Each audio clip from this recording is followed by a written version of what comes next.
Welcome to Moments in Leadership. Before I get going with today's episode, there are a few things I want to pass along.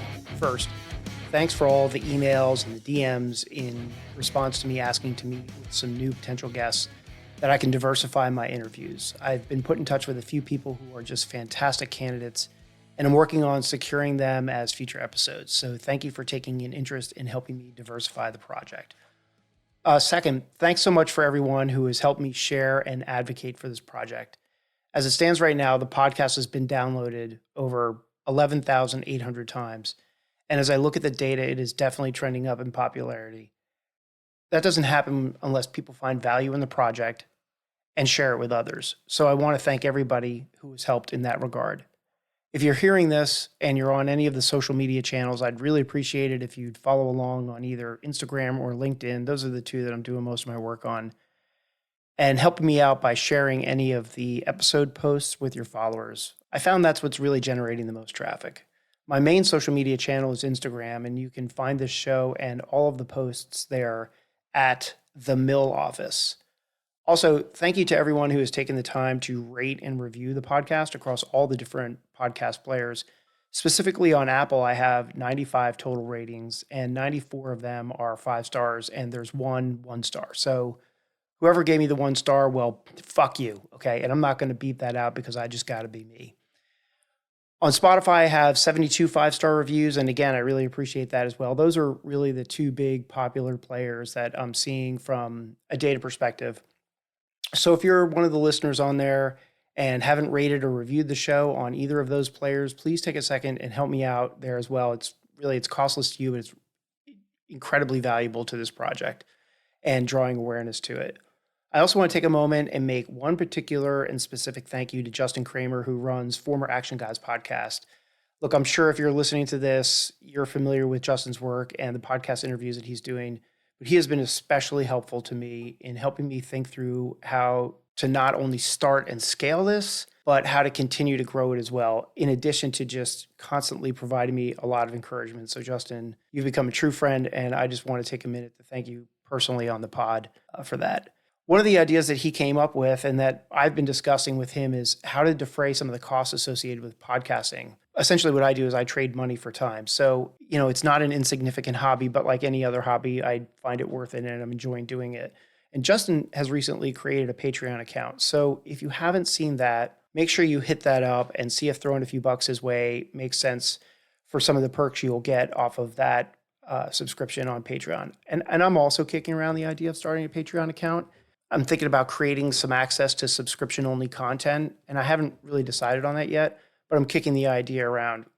One of the ideas I'm considering is creating special episodes where I would get 2 or 3 different leaders and we would have a roundtable discussion about each episode after it drops. This would allow people to gain some additional insight into how the leadership lessons discussed in an interview are interpreted and synthesized by the leadership audience I'm aiming to help out in the first place.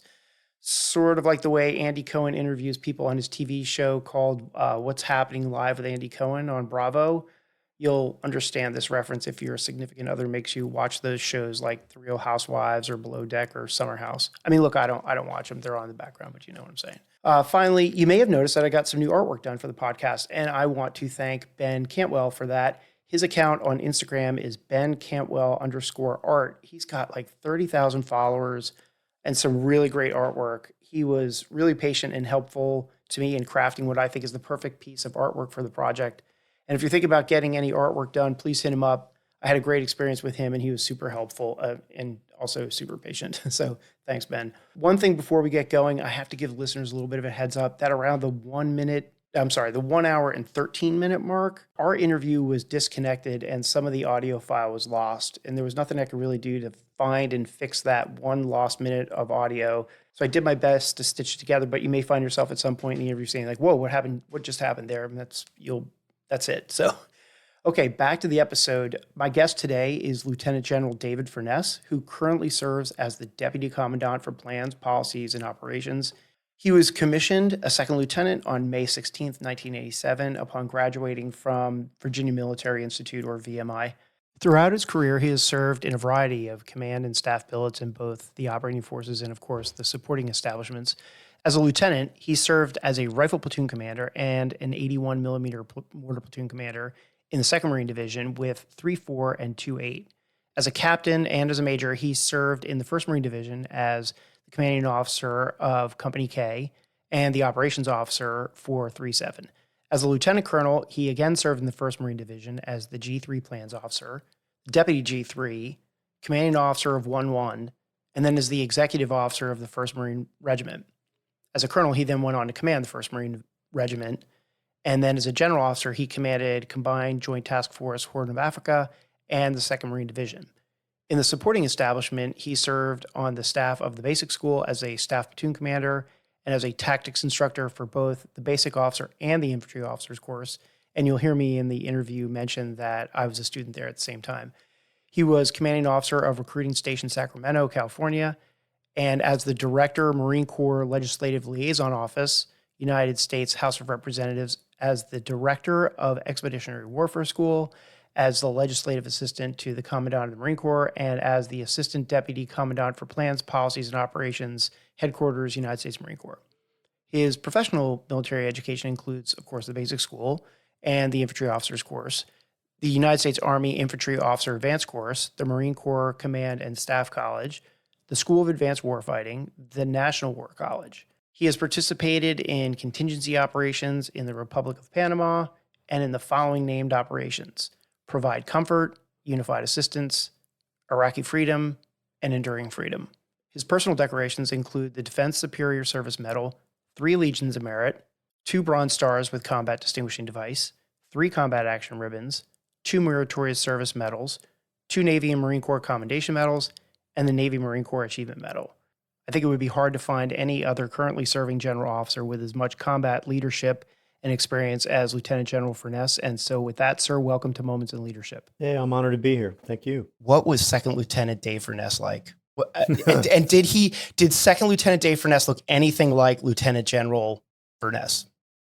Physically, maybe. As far as, I don't, my hairline's a little higher than it was back then, but I'm still wearing my lieutenant uniform. So, I was kind of the same size and scope. So in that respect, but no, I think an imperfect product from the lieutenant factory. I did well at the basic school, but there's just, you're just not a complete product. And so fortunately for me, landed in a great organization, 2nd Battalion, 8th Marines.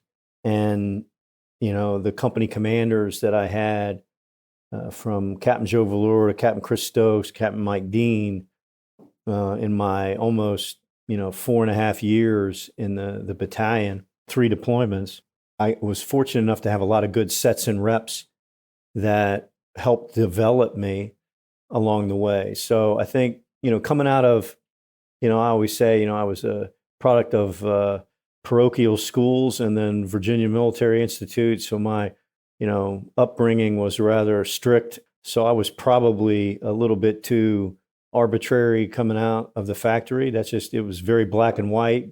And so what you learn in the organization is that you need to be adaptable, flexible, and agile to the day-to-day undertakings of the organization. It's just not that black and white. And I think over time that became apparent. I had great mentorship. My first platoon sergeant really helped develop me.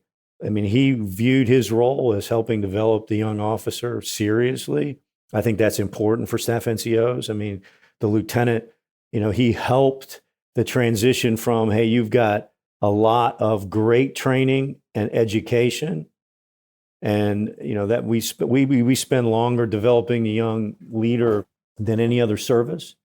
In fact, when you include OCS and TBS and IOC, it's almost a year that we develop you before we put you in front of a platoon of Marines. And so I think we benefit from that in the operational forces of the Marine Corps, because the lieutenant, they know what they're doing. They know what to do. If you link them up with a staff NCO that can help take the book learning and apply it to the day-to-day undertakings of the organization, the tactics, the techniques, the procedures, the everyday leadership challenges. Then you, on the backside of that initial tour, you really have a well-trained officer of Marines. And I think that's what, that transition happened over those 4+ years, I think. Your comments there, sir, are validated in one of my previous podcasts with Sergeant Major Dan Reynolds. He and I had a lengthy conversation about the product that is coming out of TBS. And in the infantry, he was an infantry Marine his entire career. And he said that the product coming out of TBS and IOC is top notch, top shelf, an incredible product, that second lieutenant coming out.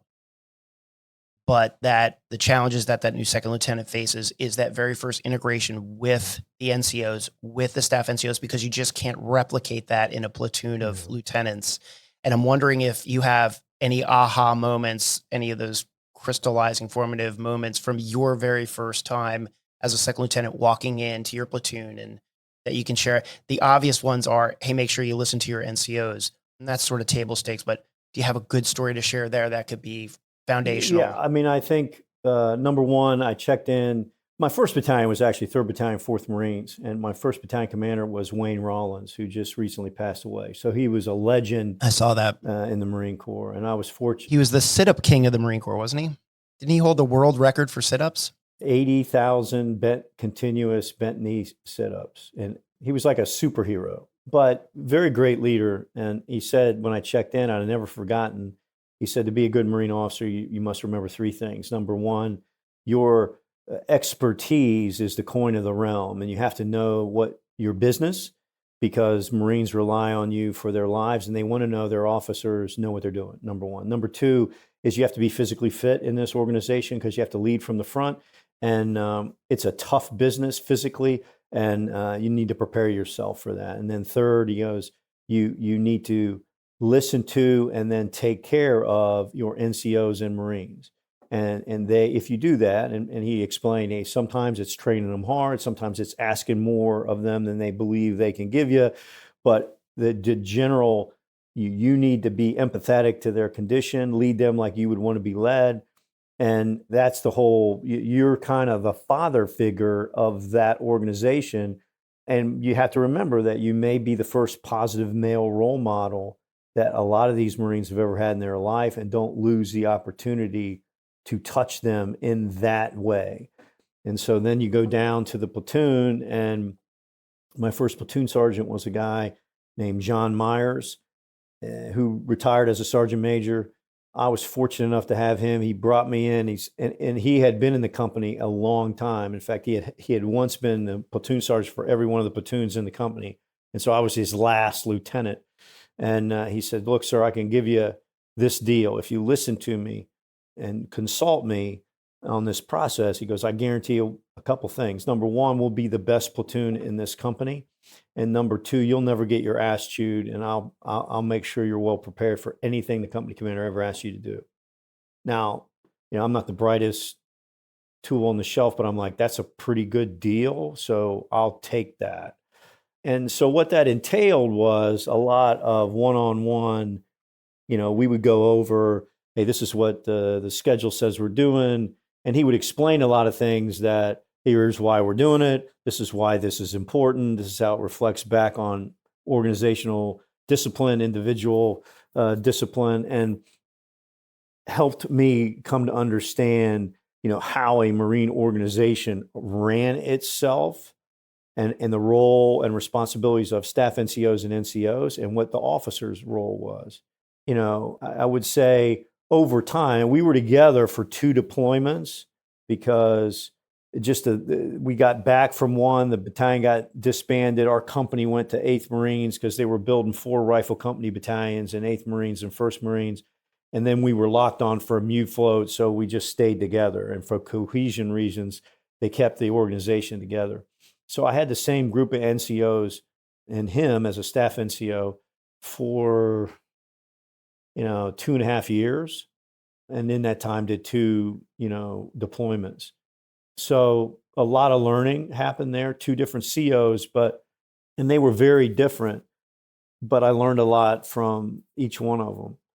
I think my first one, Joe Valor, we went right into a contingency in Panama prior to the invasion. They had Marines down there trying to protect key installations in the canal zone before the invasion of Panama the next year. And so, we were running live patrols and actually getting in firefights with Panamanian Defense Forces in 88 before the invasion in 89. He had a whole new group of lieutenants, took them into a contingency environment. He was very hands-on. I didn't really understand it at that time. When I became a company commander, it was, okay, I get it. Marines aren't training aides. I got to make sure the lieutenant's doing it right. I don't have time to develop you slowly and watch you stumble, get up, and then get on to speed. I've got to be a lot more hands-on, not only telling you what to do, but how to do it, and then watching you do it and correcting you while you're doing it. It wasn't always the most enjoyable, but because you got real rounds, Marines are getting hurt, one got killed. I understand why he did it now. And again, you're getting good reps and sets by doing it right, so you learn there. And then Captain Chris Stokes really had probably the most impact to me overall, but he was really the person who kind of operationalized, commander's intent, the role of the officer in developing training plans, letting NCOs and staff NCOs run the organization so you could command it, and teaching you the different. He taught you all the aspects of officership, writing awards, doing pro cons, writing fit reps, because that's part of taking care of Marines, which, we get a class at the basic school, but it's one of the 10,000 classes you get. You don't really pay attention to it, but those things are important, telling you the importance of that, but also coaching you along the way on how to train, how to supervise. That was a huge developmental period. And I've often said that the person that has the greatest impact, at least in an infantry officers, it may be other MOSs as well, but I'm an infantry officer first and foremost, in their career, is that first company commander that shows them what right looks like. You got a lot of school knowledge, you've done attacks, you patrol, you know how to do these things, but how to be an officer, how to run an organization, how to lead Marines, that first person is really that you come in contact with. That company commander has the greatest impact on how your trajectory long-term in the Marine Corps, because it sets you up for either success or it gives you bad examples that you must overcome. And so I was fortunate. I had two really, really good ones. And then my final one, Mike Dean, when I went to Weapons Company, another very demanding, but very great leader. And so those are the people that kind of launch you. And so I felt that I had great experience coming out of my initial tour with 3, 4, and 2, 8 in the 2nd Marine Division. And I learned a lot of very important lessons that I've never forgotten since then. One of the things in reviewing your bio, it's clear that you've led it platoon, company, battalion, regiment, division level.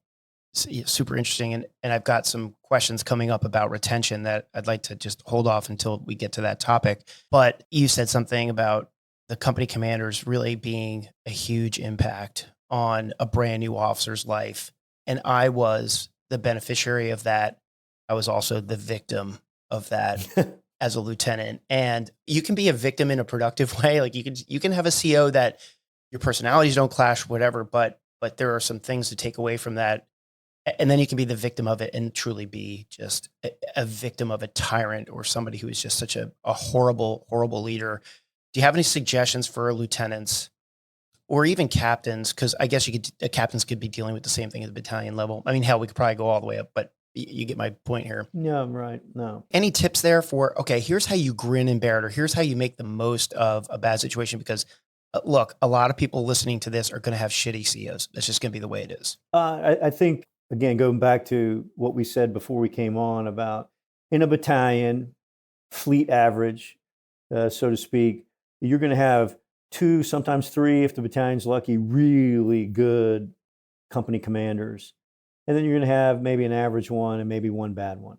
If you are the officer that has the bad one, you can learn a lot by watching what not to do, And then understanding that your role, if you're in a leadership environment that's not that positive, I would say, you got to focus on your Marines. So focus down, be the shield, so to speak, create a culture and environment in your organization that you can control, that is productive, positive, beneficial to the Marines where they thrive. You become the shield or, the whipping boy for that, but don't transfer that down. You have to be a man to take it, to sit there and take the yelling, screaming, kicking trash cans or whatever the toxic environment is. Take it, understand that it's probably wrong. You can see other examples in the battalion, talking to your lieutenant buddies that are very positive. This is what my CO does. And you're taking notes, mental or otherwise, on, okay, when I get in that role, I'm going to do it differently.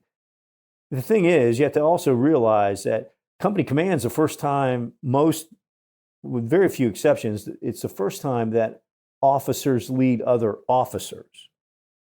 So, your company commander is probably, he's stressed out trying to lead other officers. Just have some empathy for his situation. So if they're struggling and not doing it right, be supportive as long as he's not immoral, unethical, or illegal. And then like I always say, do your job. Do your job the best that you can do. Provide the shield for your Marines to flourish under you. And then understand that that's only going to be there for 18 to 24 months. You're going to get a new leader. And, I'm not going to say I've never worked for leaders who were, kind of a little arbitrary and yelled and screamed, because I have, but I'm also, I've never worked really for a bad one that didn't know what they were doing. So, and I've been in 36 years. So my point is, it's not going to last forever. You can get through it. And even like you said, you can learn a lot from the negative example if you believe, like, I'm not a victim here. This is just a different environment that I'm in. Other Marines have been through it and walked this path too. It would be better to be, in the company led by the wonderful captain in the battalion, but I'm not. And your Marines need great leadership too. So focus down and be that leader for your Marines. That's how you get through it. Yeah, just quick story. I as a lieutenant, ended up in a battery where the battery commander was coming in from the fore shop, and he had already been in the battalion for a year, and he formerly was a gunnery instructor at Fort Sill. And everybody knew that the combination of his personality and his gunnery instructor background was going to make any lieutenant's life very difficult there. And then to combine that, my personality and his were completely different. I just had a different sense of humor than he did. He ended up being one of the two very best battery commanders I ever had. Judging a book by its cover, I learned a really serious lesson there. And he ended up being one of the two very best battery commanders I ever had. So sometimes you walk into things and you think it's going to be horrible. And like you said, you stand on your head for 12 to 18 months because something's going to change. Either you're going to move or they are. But it could also end up being a really great experience too. So yeah, and I think we have to be like exacting and demanding are not toxic. Mm-hmm. That's what I think this generation, if you're not having fun and he's not, I can't relate to him, then it's on him. No. If you're the junior, there's no personality conflicts, junior to senior. You get along with your boss. Okay. And my point would be that if you don't believe or you would do it different, you just take mental notes, or if you have a notebook that you write lessons learned in, and physical ones as well, so that you can remember this and not do those things that you didn't believe were terribly beneficial. But a demanding boss that, okay, I don't like this, I got to do a lot of work. Okay, but that person probably makes you a better officer on the backside. It may not be as enjoyable, but hey, we didn't promise you that you're going to enjoy every day. This is a very important profession that you're in. And so sometimes, you get a $1 million education, one nickel at a time. And it just depends where that nickel goes in, if you know what I mean. I do. And I'll share a recent experience with you too, sir, along the lines of writing things down. I really wish that I had done a better job of, I'm going to just call it a diary, whatever you want to call it. I really wish that I had done a better job of just writing down observations and things like that and keeping a diary. And what reminded me of that was I was recently introduced to a brand new female captain out of logistics MOS out at Camp LtGen. And she showed me that she started a book on day one, and it was like one of those green notebooks, and she just wrote number one and started writing things down. And she just writes a number and then writes, and she has this complete book that she can open up, and it's like observation number 187. I thought that was so fascinating. And I look back and I say, God, if I had a time machine, I would go back and write down so many more things I could go back and reference. When I was at the basic school as an instructor, some of the best majors in the Marine Corps were coming in there to be, senior to the average captain instructor. And I spent a lot of time sitting with them because they had been company commanders. I was going to be a company commander, and asking them, lessons learned of company command. And I wrote all those down and reflected on them while I was in command of Kilo 37. And they were very beneficial. I don't know where those notebooks are now. Right. You got to keep them too, right? Right. 17 moves. They're somewhere in the garage, in a box someplace. I just don't know where. I'll probably find them when I die. But you'll unpack them someday. Over the course of this project, what I've really come to learn is that senior leaders are really humble about themselves, and it's really hard to extract the answer to this next question. But can you remember a time in your past where you just looked in the mirror and you said, I'm really proud of myself. I did good there. And can you share that? Well, when I came in the Marine Corps was, just onboarding maneuver warfare, right? So we weren't really trained like that as lieutenants at the basic school. So you get to the fleet, you're in 2nd Division where, under Al Gray, who is now the commandant, maneuver warfare was kind of developed. My regimental commander was Ray Smith, who was a big believer in maneuver warfare. And so you're trying to learn how to execute the things that you're reading in Bill Lynn's Maneuver Warfare Handbook or Warfighting FMFM1. And it's hard to grasp a lot of it initially, right? You can master the buzzwords pretty quickly, but what does those actually mean, and how do I translate those buzzwords into, policies and how I lead and how I execute at the point of contact? So we were on a med float, and we were doing a force-on-force exercise in Sierra de Ratan, Spain, I believe. So because we had 4 rifle companies, the way we would do these things is we'd always land one early to be kind of the op 4, and then because nobody knew what to do with the 4th Battalion or 4th Company, right? So we were fighting another company in our battalion, and it was one of these things where, you hear, the concept coup d'oeil, strike of the eye, where the situation clarifies itself, you know exactly what to do. And we were doing a movement to contact. It's very undulating terrain. It looks a lot like Camp Pendleton, if you've ever been to Camp Pendleton. Mm-hmm. So scrub, hilly, a lot of compartmentalized movement. So my platoon is the lead, and we're doing like bounding Overwatch movements, right? So I come up on the high ground, I set in, I get the machine gun section to overwatch. The rest of the company goes down in the draw and then around the hill that obscures movement. So now I got to move. But as soon as they do that, there's contact, right? Mm-hmm. I can't see the contact, but you can hear it. And I look at the map and I instantaneously know, I go, okay, that force that's hitting us and running is going to run right here. And we're going to beat them there. I said, and I literally went, follow me. And we went running to this future spot and set up and just decimated this entire unit because the situation had just clarified itself. Like I knew exactly what to do. Now, at that point, I'd been a lieutenant. I'm a 1st lieutenant rifle platoon commander still. Mm-hmm. I got a lot of experience. And it was just one of those things like, okay, this is all starting to make sense to me. So if there's an aha moment, that would probably be it.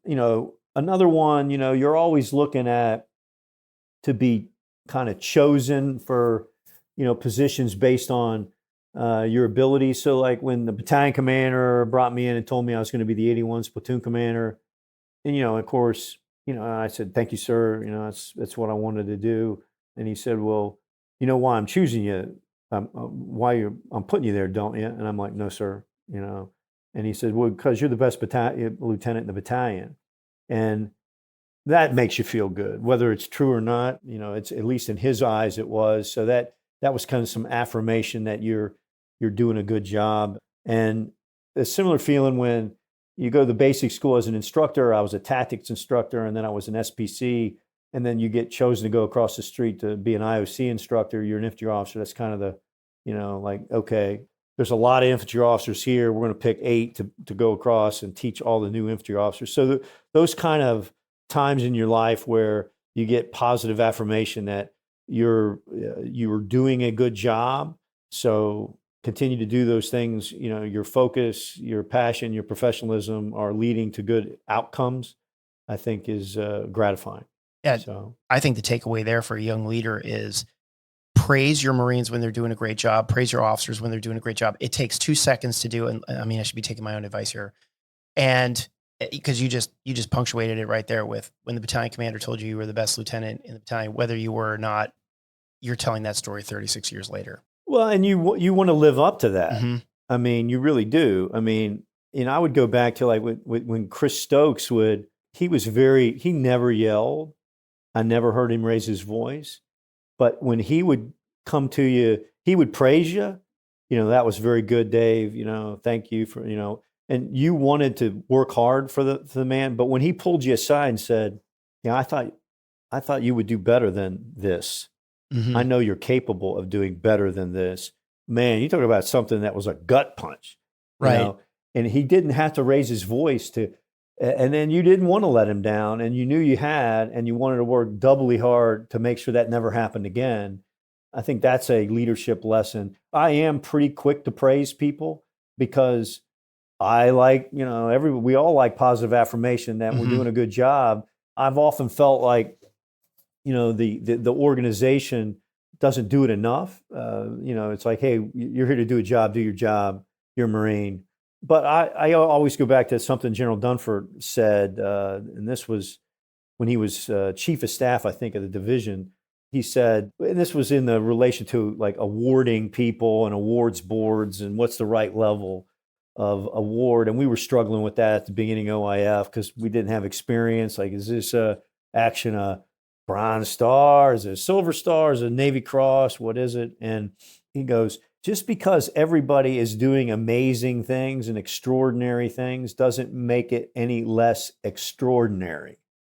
So when people are like, hey, they were just doing their job, but the fact that that's extraordinary, you need to recognize that, even though because of combat and the demands placed on young Marines and all Marines in that situation, and they rise to that occasion, that's still noteworthy and deserving of accolades and recognition. You know what I mean? So I just think, to your point, I think, you know, Napoleon, that's why he started bringing awards. Guys will knock themselves out for a little bit of ribbon. I always tell people, are you paying for these things? You don't want to give them out? You know, come on, help recognize the young Marines and that they're doing a good job, and they'll keep wanting to do a good job. You know, my complaint about the award system is, you know, you look at pictures of our history and, you know, you got, you know, John Basilone getting the Medal of Honor with the 1st Marine Division about, you know, 6 weeks after or within 6 months of him performing the action, surrounded by the guys that he performed the action with. Should be the standard. Now, an award like that takes 2.5, 3 years. Yeah. You're sometimes out of the Marine Corps. Your Marines are never around you. And it should be just the opposite with computers and things. Now, and they were writing these things on the back of C-Ride box and somehow getting the award to the guy in less than 6 months. I don't know how they did it, but we can't do that now. And that's not progress. Right. I agree with you. I think, just going to wave my magic if I was the commandant, one of the things I would fix, I would say, battalion commanders, walk around with Navy Achievement Medals and give them out on the spot. No write-up, no nothing. Just start award. Marines don't care about the write-up and the summary of action and all that bullshit. They just want to wear the Navy Achievement Medal on their birthday ball uniform. So I don't know. I think I would loosen the rules on that. But at the same time, I know the Army gets a little crazy with their awards. There's got to be a happy medium between, and I think what it does, it goes back to trust, right? And you have to educate, train, mentor your officers, and then you got to push authority down to the lowest level possible. For instance, if you're a division commander in combat, like where is the cut line that you can award those things? Because everything, Bronze Star and above they're all pushed up to the highest stratospheric levels, which means they got to go through about 10 awards boards to get to the guy who can actually sign off and say, yep, you got that award. And then it goes back down to get actually pin it on the person's chest. I just think you ought to streamline that and put it at a much lower level. And is there risk there? Yeah, maybe you give out too many. Nah, who cares? I agree, sir. Is there something that the emerging leaders who are listening to this can hear you say about the award system so that maybe they can start changing that for the better as they ascend in rank?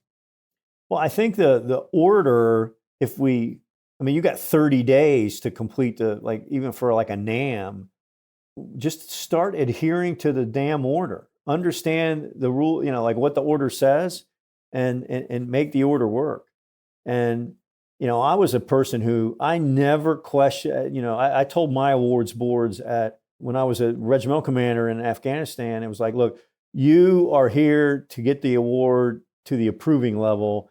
Don't second guess the guy at the point of contact. If you need to help the write-up, so company commander, battalion commander wants to give a silver star to some person, and you read it, and it's not a still silver star, your job is not to downgrade. Your job is to call him up and say, okay, what else is in there that I'm not seeing that you decided, and make this thing get to yes on this, because obviously he thought that it was a silver star. Now, award boards do good things too. We got an award. I can remember a young man in 2-8 who was a Lance Corporal, and his name escapes me now because I'm just terrible. My memory's gone after all these years. But just did this so we're reading it. They bring this thing to me because he was nominated for a Bronze Star, and I read it. I'm like, oh man, no, it's more than that. But you don't know how much more, right? So I recommend an upgrade to a Silver Star because I figured, and then so I send it up to the division. And Lou Craparata's there, calls me up. He goes, hey, I'm upgrading this thing to Navy Cross. Wow. Okay, great. You're happy for your Marine. So then it goes to, those all go to headquarters back in DC. That's a Navy Marine Corps awards board. When I was LA to the Commandant, I was the Commandant's representative to that board. By the time I was there, most of the fighting in Afghanistan and all those were done. But we did, deal with some Valor Awards at that level. But that's where it went. And so when it goes there, it gets one headquarters Marine Corps look before it goes into that pile of awards at the SecNav award board overseas. And so the Sergeant Major Marine Corps goes, no. This is a Medal of Honor. Oh, wow. Well, then it takes a 2-year Medal of Honor sojourn journey or whatever before it's a Navy Cross. And then, so by the time the kid is awarded it, he's a sergeant. So, SecNav flew to Lejeune. He was still in 2-8. They did it in the base theater. He's up on stage. Great event. But that's kind of the pace things. I don't know how to speed that up. That award would have meant so much more. And if you want to encourage behavior that is consistent with this valorous award, then do it in front of people who saw that. Saw it happen. Like, okay, so they know what to do in similar circumstances if they get in them themselves. And I think that has the effect that the whole award system is trying to promote. But it needs speed to do that. And I think we could do that with, but we're so worried about, I think, making a mistake and saying something happened that it actually didn't happen in the confusion of combat. And, I could see where, like the Peralta case where they downgraded a Medal of Honor because they weren't sure that he was alive when he fell on the grenade.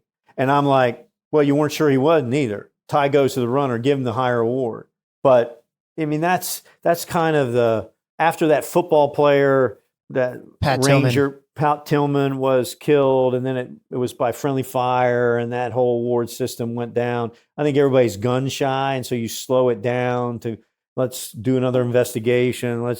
And all you're doing is, a lot of these awards that at the time the Marine was out of service, and you're mailing it to his home of record. Well, that's not really what this thing is for. And that's my problem with it. Yeah. Do you think there's also a problem in the awards and leadership structure or the leadership around the award structure where the perspective exists that, oh, they're not senior enough to get that and I'll just quick stories for some context. I was a lieutenant. We were out on a field exercise with 511. I'm standing there in the fire direction center. This ammunition truck drives by. It's on fire. The driver doesn't even know it because he's driving forward. So the whole truck is on fire. There's ammunition propellant in the back. 2 other Marines and I grab fire extinguishers, run out there. We put the fire out. End of story. I got yelled at for not double bagging the white stuff when we cleaned it all up. Right, that was my award. So I don't know, maybe 3 or 4 months later, there was an awards formation. I got a Navy Achievement Medal for it. And right in the write-up, I still have it. It says, at great risk to his own personal safety and life, Lieutenant Armstrong and 2 other Marines ran out from. And so one of my lieutenants looks at my battery commander and says, sir, why didn't he get the Navy Marine Corps medal for this? It says right in there. And my battery commander, I'll never forget this. He said to me, he goes, because lieutenants don't get the Navy Marine Corps medal. That's why. Yeah, that's stupid. And at the time, I didn't think twice about it. I was like, shit, I got a NAM. That's pretty good for a lieutenant. That's what I thought. Right. I had one more NAM than all my other friends. But so I'm wondering, sorry about the quick story there. It's really not about me. I just wanted some context for it. Do you think that does that still persist? Does that attitude still persist? And what can we do about it? You can crush it wherever it exists again, you just have to stand up for what's right. I would say that I might have given you a NAM, but I might have given that kid a Navy Marine Corps medal, because actually it's more impressive that the junior Marine is taking action than it is. I mean, we kind of expect officers to do that. Not that it wasn't meritorious, but the younger Marines, their action being just as quick, that's the kind of thing that you encourage by having I think it's more impressive that the junior Marine jumped to that instantaneously than it is the lieutenant. Yeah, they got NAMs too, by the way, just before we get too far off that. Right, yeah. No. But my point being, I can tell you a million bad award stories from Afghanistan and Iraq. But again, I had a young Marine that eventually, his Silver Star was downgraded to a Bronze Star. And for a sergeant, everybody goes, well, he's getting a Bronze Star. I'm like, but look, read what he did. It's not about his rank. It's about his actions. And, to my mind, I'm even Silver Star may have been, too light for what he did. Problem is he didn't get hurt, which always, for some reason, helps in the Valor Award criteria. Right. If you're wounded during it, it means more, apparently. So I do have, I think we should, you look at what the Marine does. I think it's more impressive when junior Marines rise to the occasion, and you ought to reward them with a more senior award. Here's one example, we can get off awards. But I took over, we assumed command of the AO for RCT-1. The previous RCT leaves. A day later, the entire energy, like the electricity grid that supplied the power to all the servers and the switches and all the stuff that ran the command and control for Helmand Province, was sitting in Camp Dwyer. So I was responsible for it, or RCT-1 was. Well, we have a power spike, generators go down, power goes down. It's 100 and bejesus outside. And so all of this computer stuff, which is in a tent, doesn't take kindly to increased temperatures, right? And so switches don't have batteries.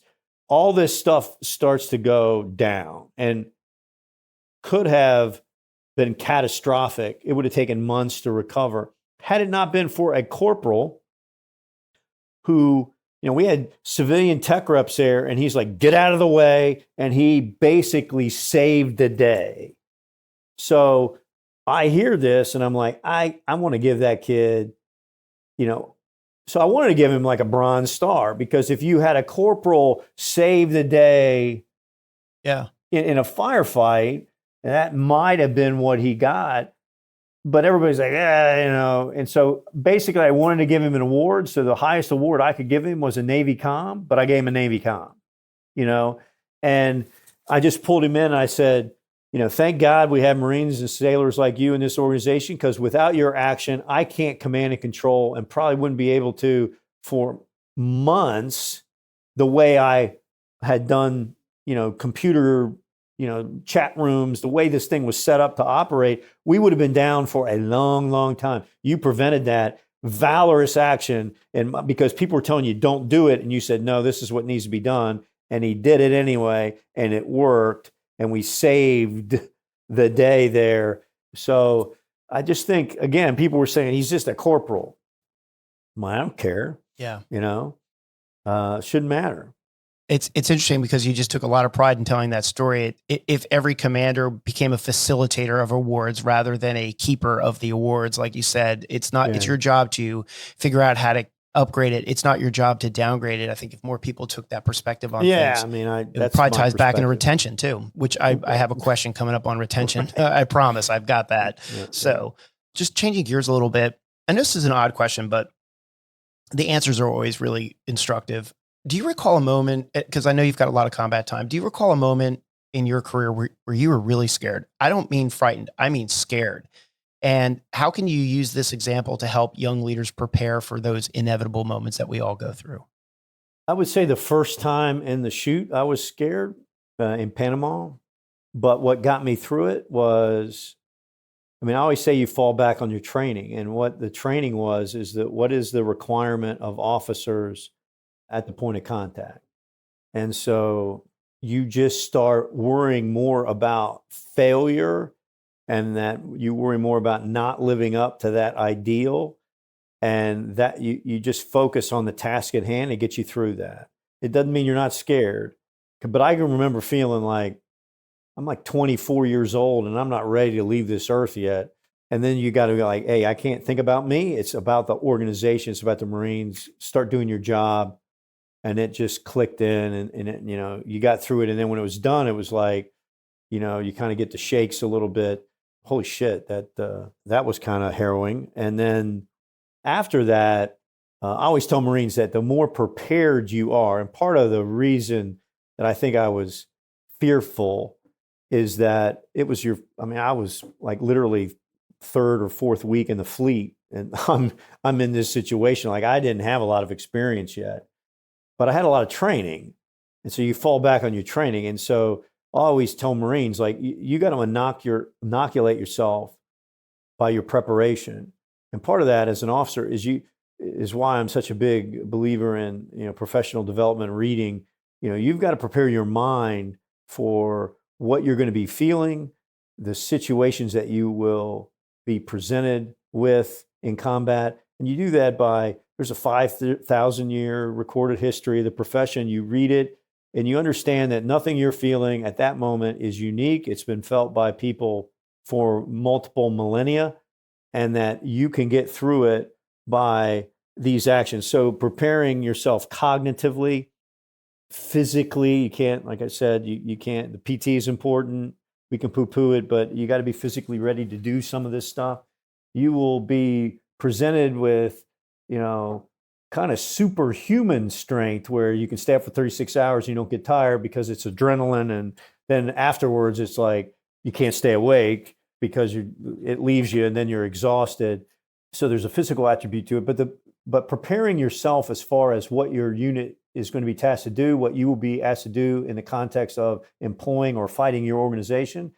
So the training matters, and the better trained you are, the more confident you are. The more confident you are, and those resilient bonds of cohesion between members of the organization, everybody will be scared, but everybody's confident that they're prepared enough to get through that. And if they just do their job, everything will turn out okay. And so I think what I would tell, and I tell young officers, look, you're going to be scared. If you're not, you're kind of, I kind of worry about you the other way. You're either a psychopath or a fool.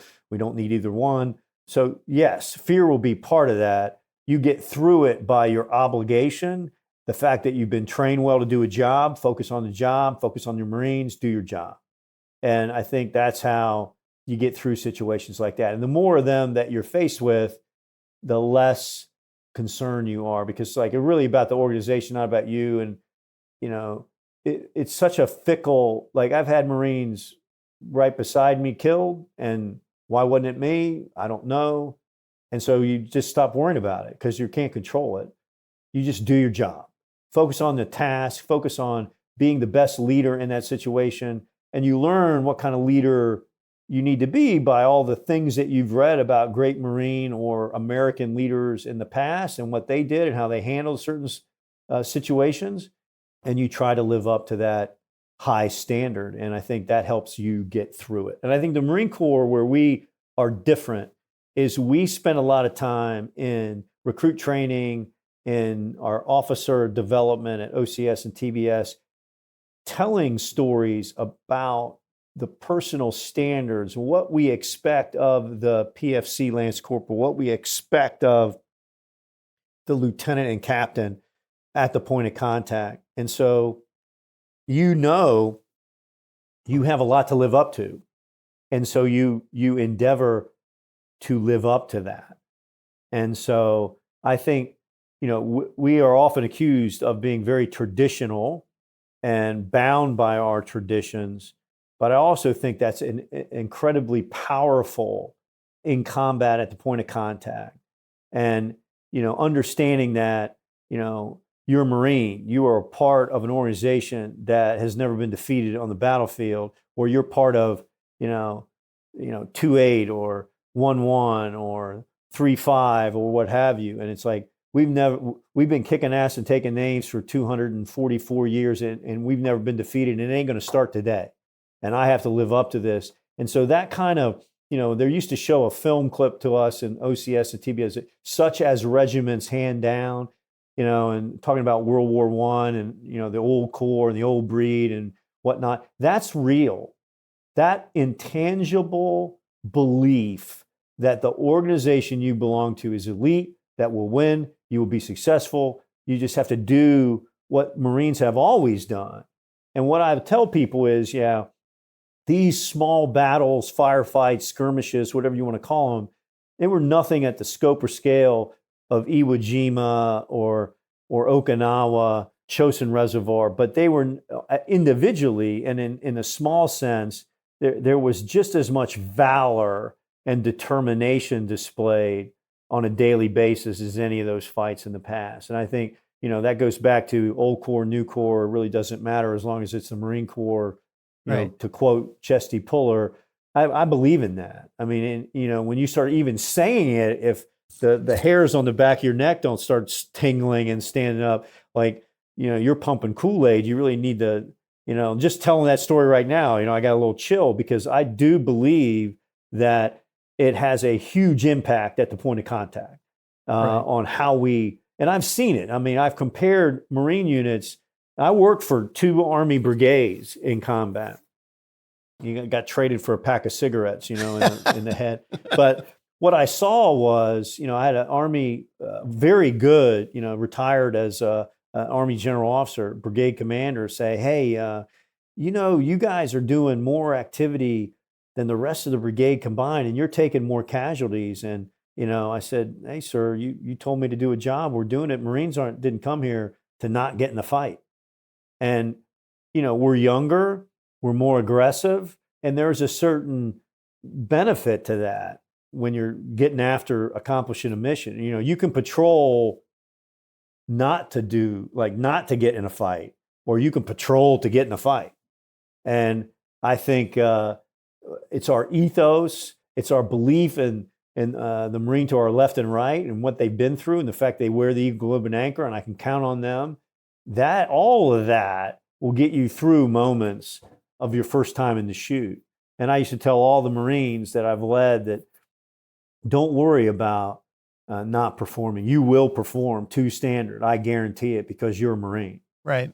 And I think that belief, it may not be based on anything tangible, but in combat, a lot of times the intangible matters a lot more than the tangible. So I've just watched units, you know, it's a beautiful thing to see when you know, And most of the time we're taking fire, especially in Iraq and Afghanistan, we're responding to contact, and just the instantaneous action and a fire command, an ADRAC, and then the world explodes and people are running towards the sound of the guns, probably just like they did at Chosin or Iwo Jima or anywhere else. And in that moment, you know that you are part of a brotherhood that goes back hundreds of years, and you really know what this title Marine means and why it's so special. Yeah, the story, we're such a stories-based organization, which is, I guess, one of the reasons why this project, I like it so much, just the storytelling. But it also goes back to something you said about our obligation as leaders and things that you talked about as officers. I mean, that applies to corporals, sergeants, leadership, battlefield leadership. I'm not going to call it heroes, bravery, doing what you're supposed to be doing, your obligations as a leader, regardless of rank. And we hear the stories, and we all know Chesty Puller and Bazelon and, even Bobo, right? Lieutenant Right. Bobo sticking his leg in the mud. Those are all stories. But they embed the expectations of what we as an organization expect out of you as a leader. And that's why we have Bobo Hall at TBS. I'm assuming that still exists there. But I mean, I certainly remember it. But then a little bit, and I don't want to drag us back into this conversation, but it comes back to the awards, right? Where do these stories come from? It's those awards that create the story. I don't know Brian Chantosh, right? Right. The captain that won the Navy. I know that story because I've read it. Right. And when I read that award citation and some of the story, I look at that and I'm saying that would be my obligation as an officer. And somewhere he figured out that was his obligation as an officer, got a Navy Cross. That's part of our story now. It's part of our Marine Corps. It's part of our institution. And it's one of those things that obligates people. But the thing about the stories, it brings me back to a question, because I'm going to assume you've seen that movie Saving Private Ryan, and you'll recall that scene when he's standing there with a little mirror on the beachhead, and he's got to keep sending his soldiers around, his Rangers around the corner to take the machine gun nest. They just keep dying and dying and dying. And that's one of those, when you talk about reading and understanding the history of warfare, that moment in that movie really resonated with me too, because it made me think, wow, if that was me, how hard would that be? I'm just wondering if there was ever a singular moment like that in your career where you really fully realized the gravity of your command or your influence or your responsibility. If you could share that story. There was a day in Karma, Iraq, and so our battalion had been split into two operating areas. So I had gotten two other companies assigned to the battalion, and then I had an area in RCT 5, my initial AO, and then I had one in Baghdad working for 1st Brigade, 10th Mountain. So the only problem with that arrangement is there's only one battalion commander, and I can't split myself. So literally, I let the XO kind of run the RCT 5, but I kept going back to check on things and periodically. But really, I was focused on the mission in Baghdad, which it was after the sectarian violence had just skyrocketed. We were back operating in Western Baghdad for the Army Brigade. So I'm back in my initial AO, and I'm checking on, my main effort company, which is Bravo Company. And they had the police station there in Karma. And all of a sudden, literally the friggin' city just explodes, right? So you've got firefight in a OP that's now manned only by Iraqis, which was different because we had kind of pulled back as we left them. We were in Overwatch, but we weren't partnered anymore because that's what we were told to do in the mission we had. And so they're getting assaulted, and then there's VBIDs coming down the main thoroughfare, ASR Chicago, being handled by Marine forces that are out patrolling, are like kind of locking the city down. So this was the first actions that participated like a 36-hour fight. RCT 5 pushed me, tanks, and I got air and all this other stuff, but we end up fighting for the better part of a day and some change. I'm like, I got a 5-vehicle, 25-person PSD, like a platoon that's pretty heavily armed. And so I just go to the company commander at this point. I go, what can I do to help right now? I'm on the phone getting resources. They're coming. Mm-hmm. So I've kind of done that. He's got the air support. He's fighting his fight. It's a company battle. I bring another company in from the north to kind of help isolate the objective area and prevent leakers from getting back out, because I don't want to redo this every 2-3 weeks. And so those actions are going. He's like, I need to reinforce OP3 where the Iraqis are. I don't have anybody to do that. Can you do that? I go, yeah. So we head down, I think it's West Karma Road, with all the vehicles and literally shooting our way into the OP. And we get in there, and the Iraqi lieutenant is fighting like crazy, but he's been shot. He's eventually going to bleed out there. I put the PSD on the wall, put him on the parapet, so to speak, of the OP. I'm like, hey, we're defending this place. And we eventually get the Iraqis organized, and they kind of counterattack out the side gate of the OP under their own leadership, which was heartening. And they capture about 15 dudes, and they bring them back, and they're going to execute them. Oh, wow.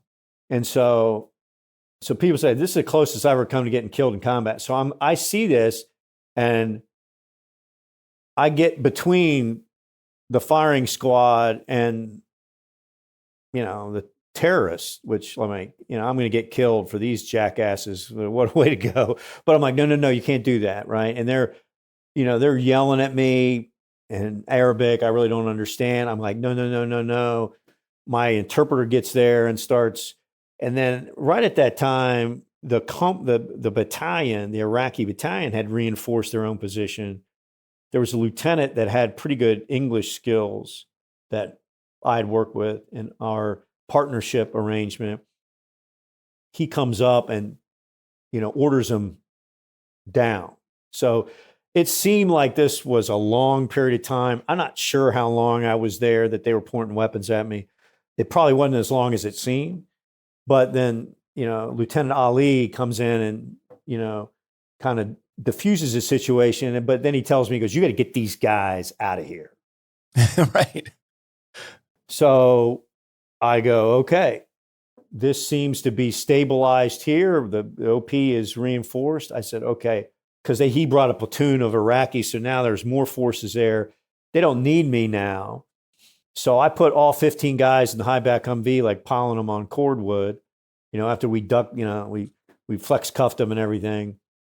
And we take them back to the police station, and we put them in we had been building and they weren't fully occupied yet, but living spaces that were better than what the police station provided.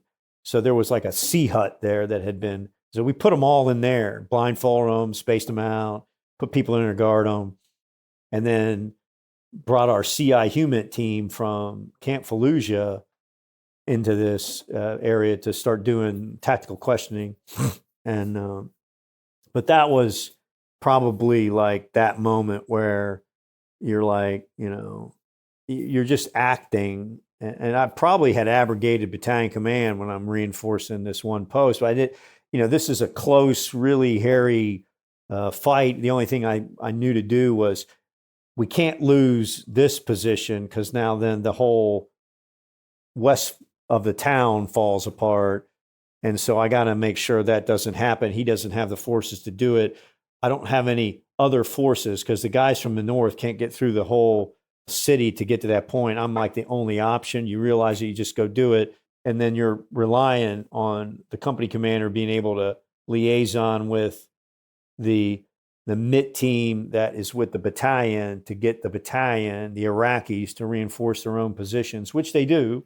That takes time, but not a lot of time comparatively. They acted pretty good on that. And then we are now in overwatch of them as they're clearing their own town, which it took a while to set up, because there's a language barrier. They're Iraqis.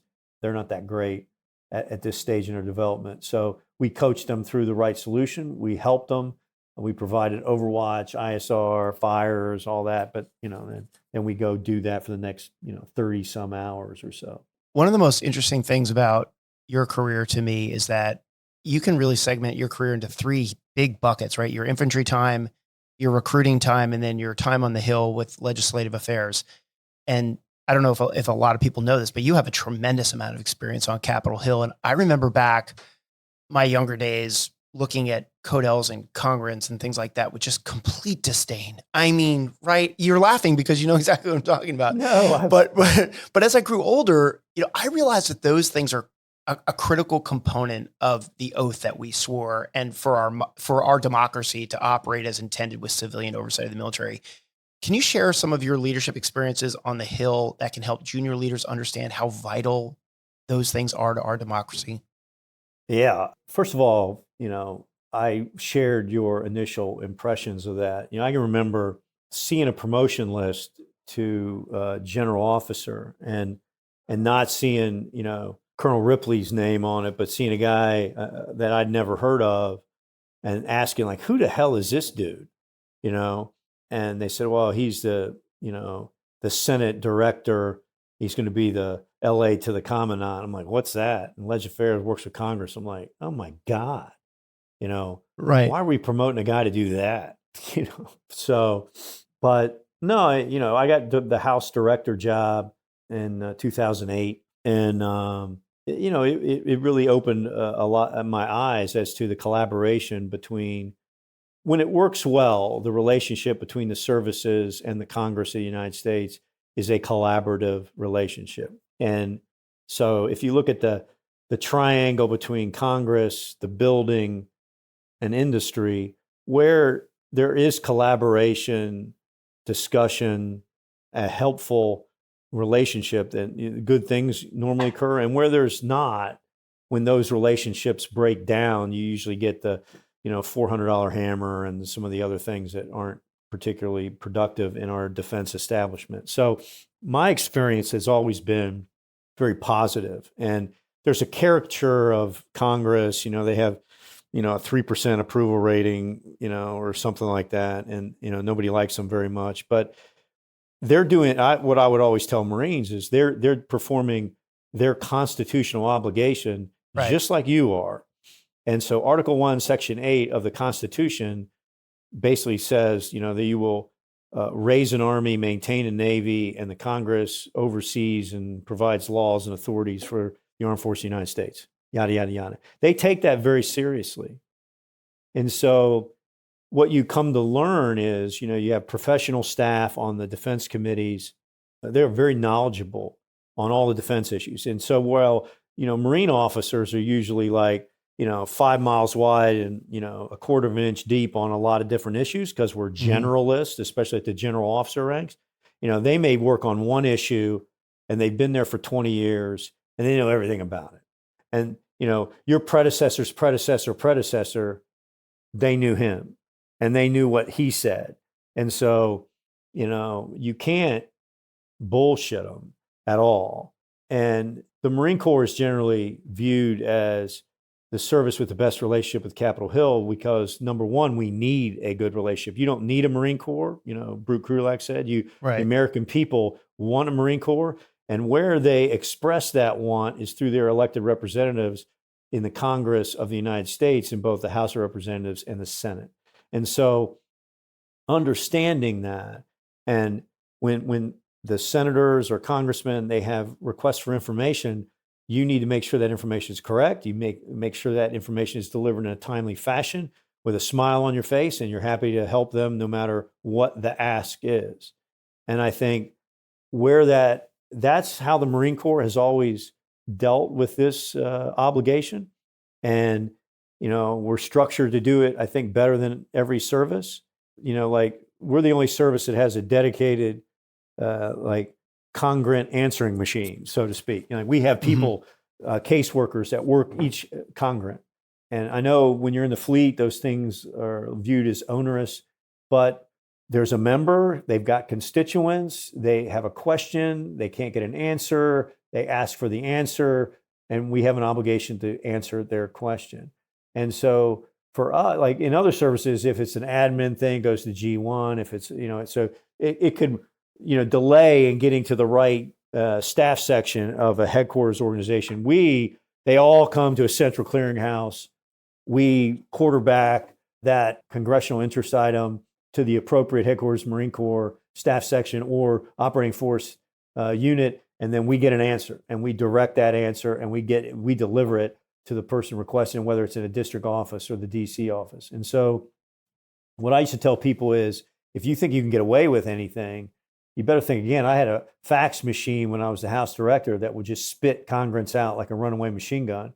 And we were answering them all the time because, there's reserves and active component. There's over 200,000 Marines. They all have mothers. They all live in a congressional district. And you may not know who your congressman is, but your mother does. And so if there's something that's not happening with her baby boy or girl, and she takes an interest in it and writes a congressman, that's going to get answered. And you need to answer that, and you take that seriously.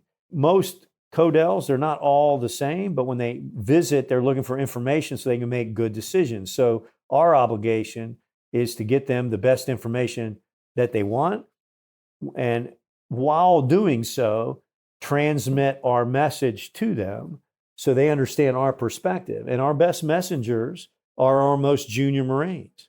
Most congressmen and senators, they don't trust generals.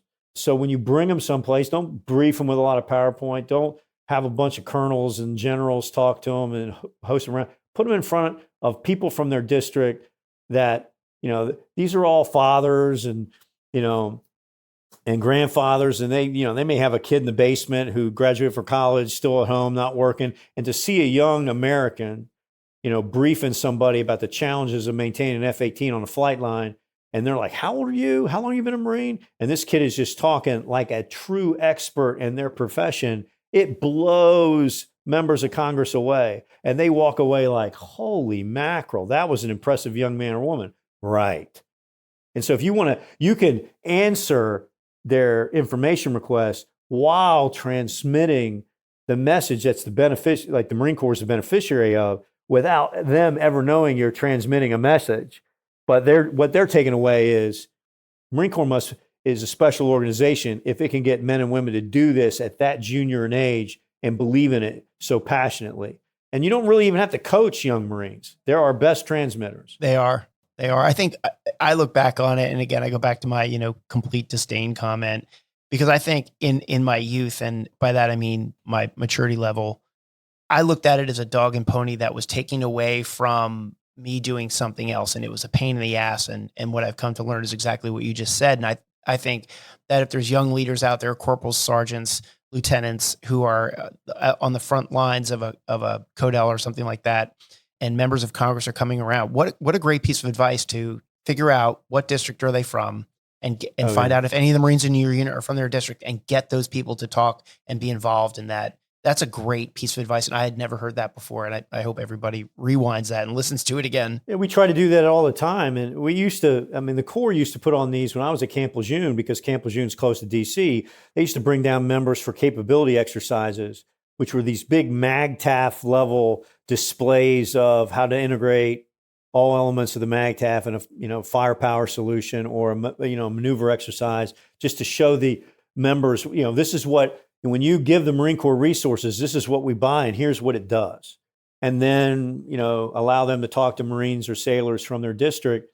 Again, that lets the people's representatives of the American public, who knows they want a Marine Corps, it makes those representatives cognizant about what this force does and how valuable it is, and why no one else can do what we do.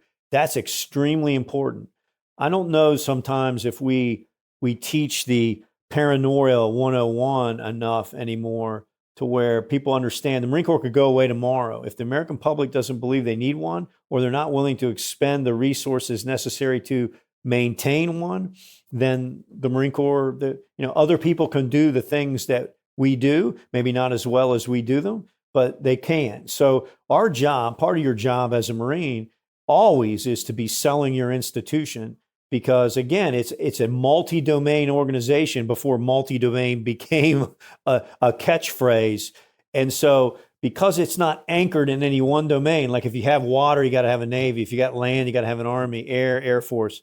Well, where does the Marine Corps go? In all of them. So it's a thing that you want to have, but our job is to make sure that the American public and its representatives know that the America also needs one. They want it and they need it, and it's very important, and this is what it does. And I think that's where messaging is so important to any organization, really, in a very competitive space, no matter if you're in business or what, or in the Marine Corps. That the ability to message what you do, your brand, to the external audience, and have the people recognize it as unique, understand its importance and value, and then buy it. That's what we're trying to do for the Marine Corps. And it may sound like, well, we're a military service, it's all about lethality. I agree with that, but without any funding, there's no lethality. And the funding comes from a realization that we need to give these resources to good custodians who do the nation's work and provide lethal forces that are ready all the time to fight tonight on the four corners of the globe. That's why there's a Marine Corps. And Right. so it's incumbent upon Marines of every rank, from PFC to the Commandant, to never lose an opportunity to make sure that that is understood by members of Congress. Thanks for that. I want to use that as a segue over to talk about one of your other the bucket of your career that has to do with recruiting. And for some context, I'll set it up like this. I run a civilian company, and every day my most valuable asset walks out the door at 5:00, and I hope to God they come back to work the next day. And so I am constantly thinking about retention and making sure that my employees want to come back to work here every single day. My personal opinion from the outside looking in now is that the Marine Corps has a retention problem. And I don't know if it's a retention problem or if it's a symptom of something even bigger. And I'd like to take a moment and talk about your experiences on the recruiting side as it relates to the transformation that takes place when Marines go through their initial training, they earn the title of Marine. I remember mine. I know you remember yours. I know every single person listening to this who's a Marine will remember that moment. It's newer now where they press the Eagle Globe and Anchor into your palm. That didn't exist when you and I were there, but it was still equally as proud moment. And they start out with this: I want to be a part of the Marine Corps more than anything else in the world. And then somewhere along the line, they want to get out. What's happening, sir? What's your experience and your thought on that? Well, recruiting was probably one of the hardest jobs I ever did in the Marine Corps. And so I was a recruiting station CO, RS Sacramento, California, 98 to 2001. I got on the duty. I got a phone call. It was the S3 of 37, Twin End Palms. I'm about 2 weeks away from going advanced party to Okinawa. And I'm a battalion S3, or one of three field grade officers in an infantry battalion. So there's the commander, the XO, and me. So not an unimportant billet. I get a phone call that says, weirdest thing like literally ever happened to me. The phone call, I'm Gunny so-and-so from the National Training Team. And I'm thinking, I didn't even know we had one of those. And I need your government credit card information for the National Ops and Training Conference. I'm thinking, I didn't know we got all the S3s in the Marine Corps together for a National Ops and Training Conference. I go, where is this conference? And he says, San Diego. And I'm like, what is it? I mean, and so then she explains it's a National Ops and Training Recruiting Conference. I'm like, well, I think you got the wrong guy. I'm the S3 for 3rd Battalion, 7th Marines. In fact, and on this date, I'm going to be in Okinawa. And so she says, aren't you Major David Furness? And I'm like, yeah. And she says, I've got you as the CO of RS Sacramento. And I'm like, huh? Uh-oh. So I go, okay, well, look, you got things to do. Here's my government credit card number. I think you got the wrong guy, but we'll hammer this out the rest of the day. So I hang up the phone. I walk into the XO's office, and the XO had been on recruiting duty as a lieutenant, as an OPSO XO, lieutenant captain, as an OPSO XO recruiting station. And I tell him this little vignette, and he goes, oh, dude, you are so screwed. I go, what are you talking about? He goes, you're replacing somebody who got fired. I guarantee it. And you're going to recruiting duty. And you just don't know it yet. Yeah. And so prior to that, I'd been selected on the RSCO board, but there were only 6 or 8 guys on that list. And so what happened was there was a logistics officer who wanted the particular station that I had been slated to I didn't want to go on the duty anyway. I was trying to stay for this deployment to Okinawa as a battalion S3. And so the monitor ended up calling me and said, hey, we're going to put you on the alternate list from the primary list because this guy's on the alternate list, but he really wants to do it. And we've got a lot of geo involvement up here. So we're going to move it so he can be RS Orange County. And I go, so what's going to happen to me now? Because by this time, you've already come through all the stages of grief and you're going there. So you kind of accepted it. And so he said, well, we'll probably give you orders somewhere and I go, well, look, here, I want to go on this deployment. So once you let me go on the deployment, I get back in time for summer move next year. You obviously have RSs that are going to come open during that time period, don't you? He goes, yeah, there's going to be 25 of them. I go, well, if I screen for 8, I'll screen for 25. Why don't you just keep me? And then I'll go in, next year, which is going to be 99. He goes, okay. He goes, but look, somebody gets clipped out there and they get fired. I'm just letting you know you're on the alternate list still. And I mean, I can't protect that. I'm like, okay, yeah, whatever. I'm rolling the dice that that's not going to happen. So guy got relieved. And so I get the call after I get back from the XO's office, the district CO's on the phone, and I go, sir, it's a very emotional time or event when that for both the drill instructor and the new recruit who now is transformed into a Marine. And so at that moment, they are true believers in the Marine Corps. Every one of our core values, they want to take in and embrace and make it part of who they are individually and collectively as a Marine. But what happens is, we sell them on a certain belief that, you're always a Marine, once a Marine, always a Marine, we're a family. Somewhere along the way, they run into leadership that doesn't give them that in actuality. Okay, so they've been told the Marine Corps is this. They see the commercials. They're always doing this challenging training. They're out there, doing fun Marine-like stuff all the time. And then the reality of the day-to-day life and in our organizations, they meet leaders who maybe aren't concerned and caring about what they're going through, don't know them. They learn, know your Marines, look out for their welfare. They don't see anybody doing that. The training's not very challenging. They spend a lot of time not being well utilized, bored. And then there's the preying upon them by the lance corporals from hell in the barracks when the more senior leadership vacates the pattern at the end of the day. And I think it creates an environment where some of them, join the negative ranks. Some of them determine, I'm going to do my 4 years and get out to see the organization for me. And so I think we need to personally take that as a challenge for all leaders in the Marine Corps at every level. And I'll give you an example. So one of the things I did when I was CG of 2nd Marine Division is I created this, I wanted to do more live fire, or not more force on force training to augment the live fire training, which we were pushing hard in the division. Because I view live fire training as hitting the heavy bag. You got to hit the heavy bag. You got to know how to throw a punch. You got to be able to hit what you aim at. That's all very important. And then the collective, knowing how to work around each other and integrate all the different arms into that combined arms solution, and being comfortable with things exploding around you and people firing off on your left or right. Very, very important.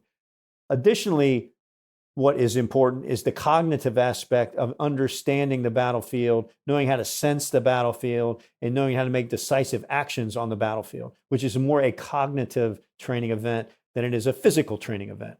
So force on force helps you do that. Live fire helps you do all the other acts. You want to merge those. So I wanted to create an AD4 company that would be able to be used by every unit in the division to do more force on force training. When you looked at my roles, I had a bunch of people that weren't doing anything, that weren't in organizations. So my TOE was like, 16,800. And I always had about 17,200 on the roll. So what are the rest of these people doing? So we formed this organization from people who were getting out, short time, non-deployables, that had basically chosen, hey, the Marine Corps is not for me. And so we formed this organization out of them. So a company size, I think at its largest, it was about 180 people, probably was always more than 100. Hand-picked leadership at the sergeant, staff NCO, and I put the best company commander in the division who was going to be a major in charge of the organization. I said, just run. Here's what I'm looking for. Tell me what you need me to do. Hey, can I get uniforms? Hey, can I get linked up with what McWill's doing? Got him training as an AD4 unit from the warfighting lab, some Gucci gear, drones and comm gear. I got him some dune buggies, the M-Razors. And I wanted them to be kind of the kind of the hybrid threat that I could plug into a battalion when we did McCree, so you could get conventional, unconventional, kind of like Russian little green men, Ukraine type thing in Crimea, what was experienced there in 2014. So we did that. So all these guys want to get out. Interesting thing happens on the way to getting out. These guys are always in the field. They're always training. They don't have any limitations placed on them. Like anything they want to do, they can do, right? So they're getting classes in threat tactics. They have threat weapon, all these things. And what happens is, and great leadership, they become energized.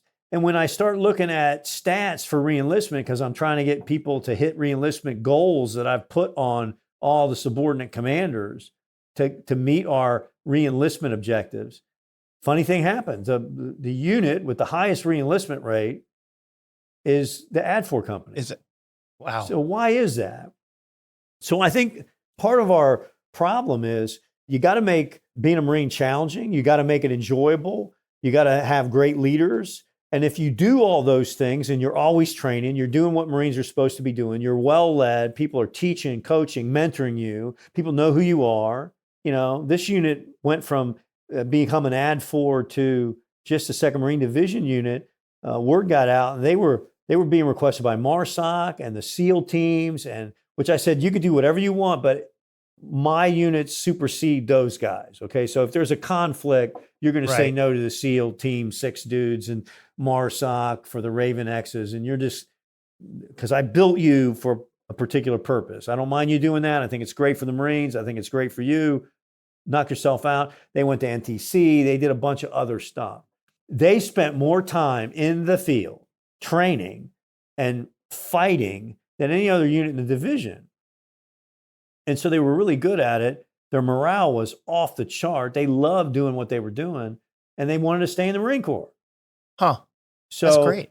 I think, now that's a very small sample size, and I'm not saying I've got the solution for what ails the Corps presently, because I think it's a little bit of the same narrative that you hear that's reduced propensity prior to them joining the Corps exists for staying in the Corps. Family, friends, people are not saying, hey, it's a great lifestyle, you should do that. We're not currently at war, which we have been for 20 years. So you can't say, hey, the country needs me, I need to stay in and do this. So there's not that pull that draws people to retain, like self-retain themselves, even though it may be difficult to do that. I think it's up to good old-fashioned leadership, leaders who care, leaders who know who you are, leaders who are humble and empathetic to your personal condition. I always say, the first and foremost role of a leader is to know your Marines and sailors so well, you know really who they are as a person. And you try to make them a better person in order to achieve their personal goals and aspirations. And in doing that, they will become a better Marine or sailor. And when they do that, you will become a more lethal or ready organization because of that transformation. But it takes a lot of energy up front to truly know who they are, what they have gone through to get to this point. What do you hope to gain out of service in the Marine Corps? And a lot of times we believe we're just too busy to do all those necessary things. And ergonomically, we have made it more difficult. When you and I came in, most of us lived in squad bays. The platoon commander's office was in the squad bay. We were never away from our Marines. And now we've got great barracks, but there's 2 people to a room. The room is really nice, but we're far away from them, and they can separate and segregate and isolate themselves. And we got to do things more on a collective to get them together, but it's also hard to get to know them. Right. And you got to put more energy behind that. So I think like most complex problems, there's no silver bullet. There's a lot of things that need to happen. We need to make it easier for Marines to train. Like a sergeant should be able to be an RSO or PSO at a range and sign that range out, even if it's a live fire and movement range. I mean, he's going to take his squad and patrol with it and execute live fire and movement or maneuver against the enemy in combat. You ought to let him train to do that. If in fact, it's part of that, you got to trust them in peacetime, because you're going to have to trust them in wartime. You don't have a choice, but you shouldn't have such a disparate example of how you lead them between the two, kind of polar extremes, if you will. Right. I think there's a leadership lesson embedded here too, and it ties back a little bit. And I know you haven't heard this, but Lieutenant General Heckel's interview with me last week, he talked about how he will mess with policies all day long.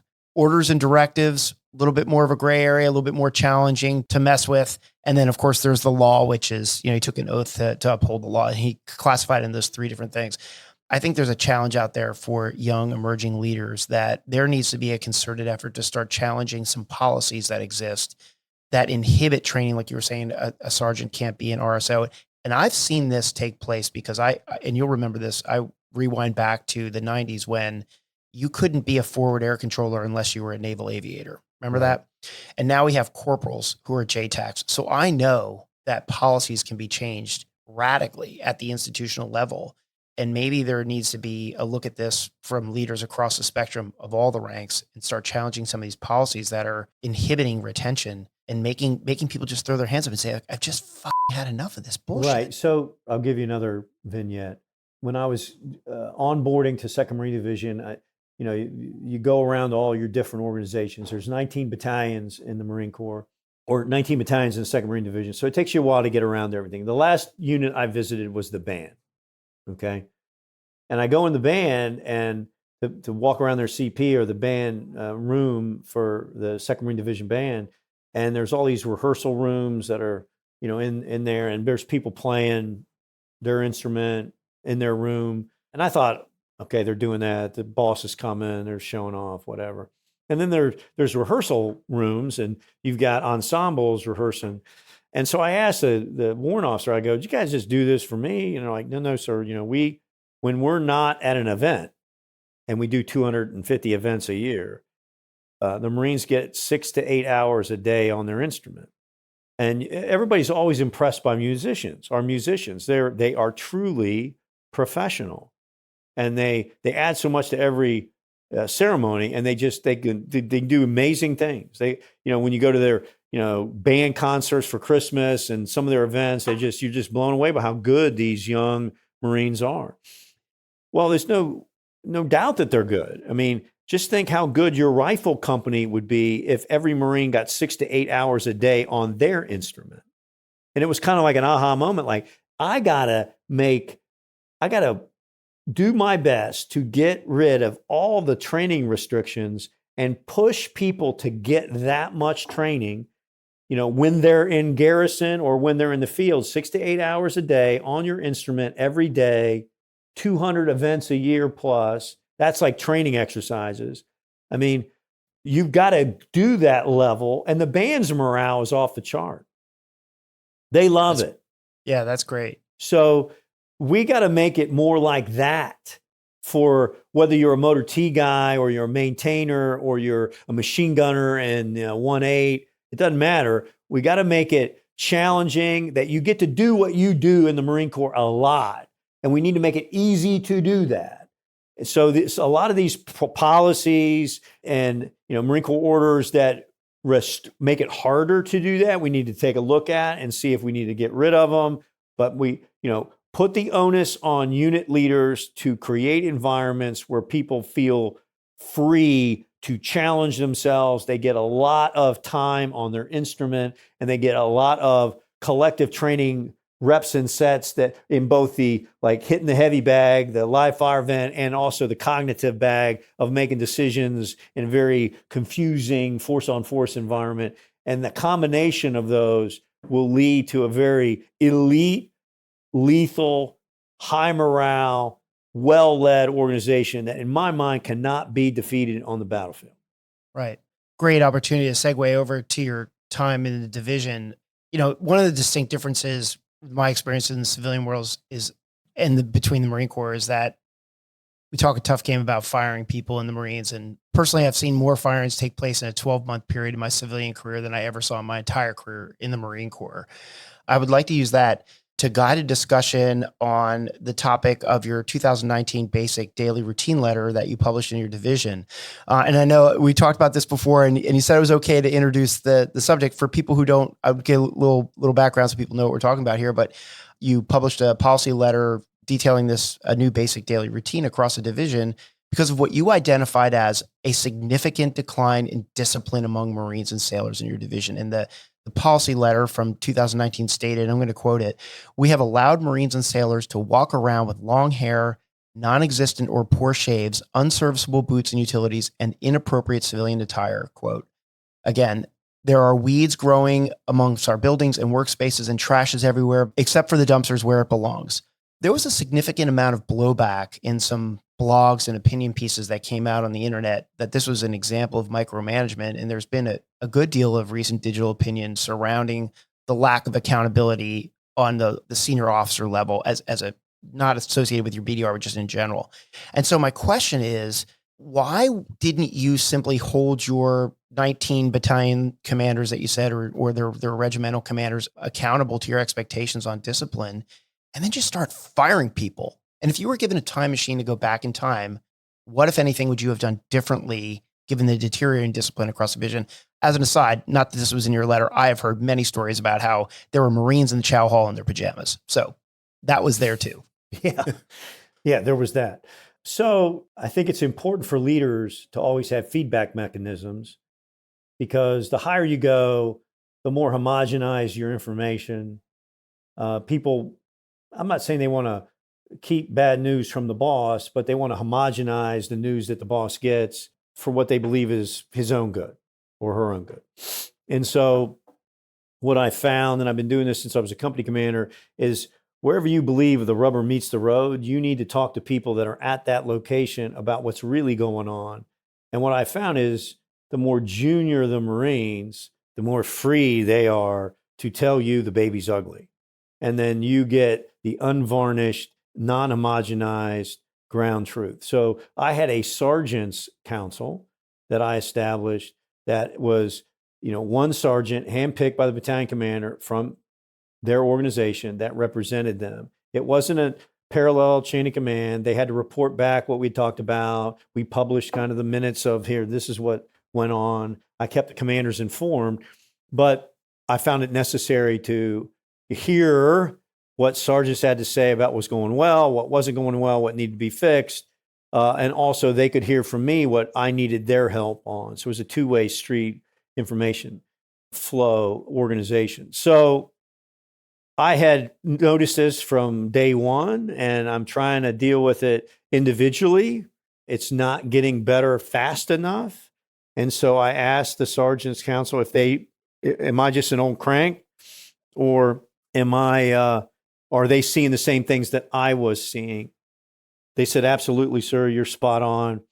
So I said, well, look, you guys, I often ask you, like, they developed an SOP for how the Marines were going to wear the gear in the division. I said, you guys come up with it. The gunner, all the division gunner is going to be kind of the QC of it with all the battalion and regimental gunners, but you're going to develop it and you're going to agree to this is the way you guys want to wear the equipment.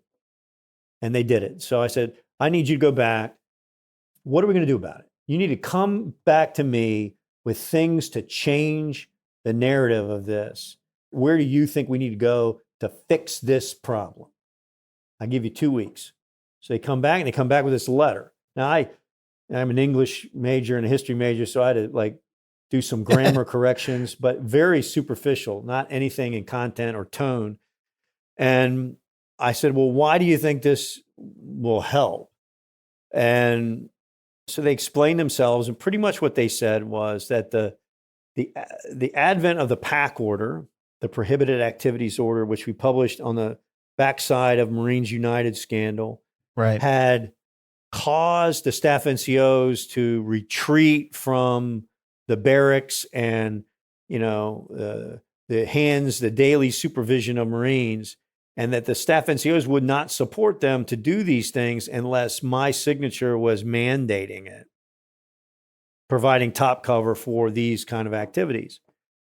So I didn't think twice about it. I just signed it and sent it out. Now, I'd done similar things in 1st Marines and 1st Battalion, 1st Marines, and no one ever, now those were different times, and some of those were before the advent of the smartphone and social media and the internet and all that shit. So really didn't process it through that lens. Mm-hmm. The mistake I made and the things I would do different is in the discussion with this, the whole division staff was witting and a participant, and, the sergeant major, the chief, the ADC, all that.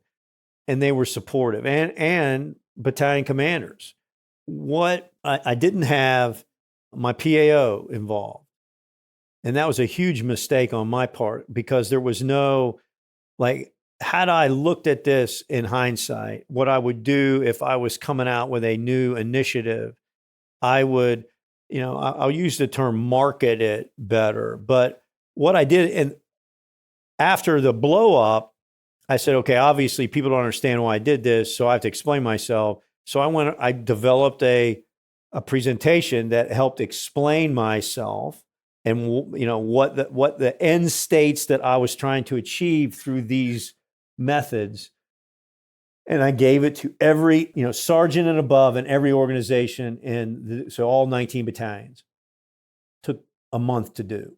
And then, so I would give this 90-minute PME to all the leaders of the battalion. Then I'd go and give a 15-minute recap to the battalion writ large. I said, I've just talked to your leaders. Here's what I told them. This is why we're doing it. I want you to understand, I'm not trying to get in your skivvies and tell you how to suck an egg, but this is what I've seen. This is how it detracts from readiness, lethality, and your survival on the battlefield. So I'm doing this for your own good. You may not understand it, but you got to trust me and trust your senior leaders. This is for our own good as an organization.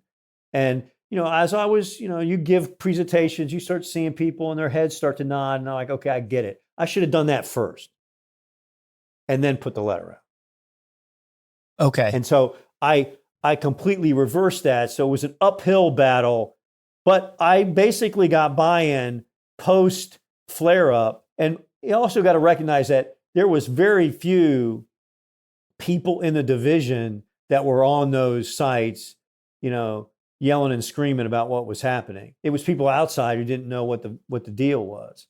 And so while I understand that you got to be sensitive to the social media environment that you have, that you're in as a commander in 2021 or 2022 in the Marine Corps, you can't let negative inputs affect you if you know you're right. And you got to have, I was called all kind of names. I'm like, okay, whatever. I knew I was right. I knew we had a problem. I knew it would cause Marines to needlessly die on the battlefield, and it was my obligation to fix it. I tried to fix it by encouragement, by mentoring, teaching, coaching, and I'm not saying that wasn't having an effect, but the effect was too slow, and I needed to shock the system, and so that's what I did. We got a lot better. We did quarterly discipline stand downs where we kind of re-baseline, platoon commander's notebook, counseling, all kind of things that were related to how you run an organization. And there's a lot of coaching. Now, my point was the people that are 05 commanders circa 2019 were lieutenants when we crossed the border in Iraq in 2003. Mm-hmm. And now they're in charge. So they've been at a 1-to-1 depth of dwell where we didn't really have a time to professionalize them the way like you and I were professionalized at like a 1-to-3 depth of dwell force. So part of it is they didn't even know what they didn't know. And so, I go back to how, PK Van Riper, tightened us as we came back from Desert Storm and imprinted that. And when the why behind his actions was the loss of discipline in the Marine Corps in Vietnam towards the end of our involvement there, and then post-Vietnam until Lou Wilson and Robert Barrow saved the Marine Corps from itself in 75 to 80 time period, which is like the Marine Corps you and I joined was a result of those two gentlemen kind of re-baselining everything. And so in the trying to do the same thing, I had a lot of these old retired guys reach out to me, basically telling me, hey, we've been there. It's tough. You got to do it. You're on the right track. And so, my wife would laugh at me. She says, yeah, everybody over 50 years old loves you. Everybody under 30 thinks you're a lunatic, okay.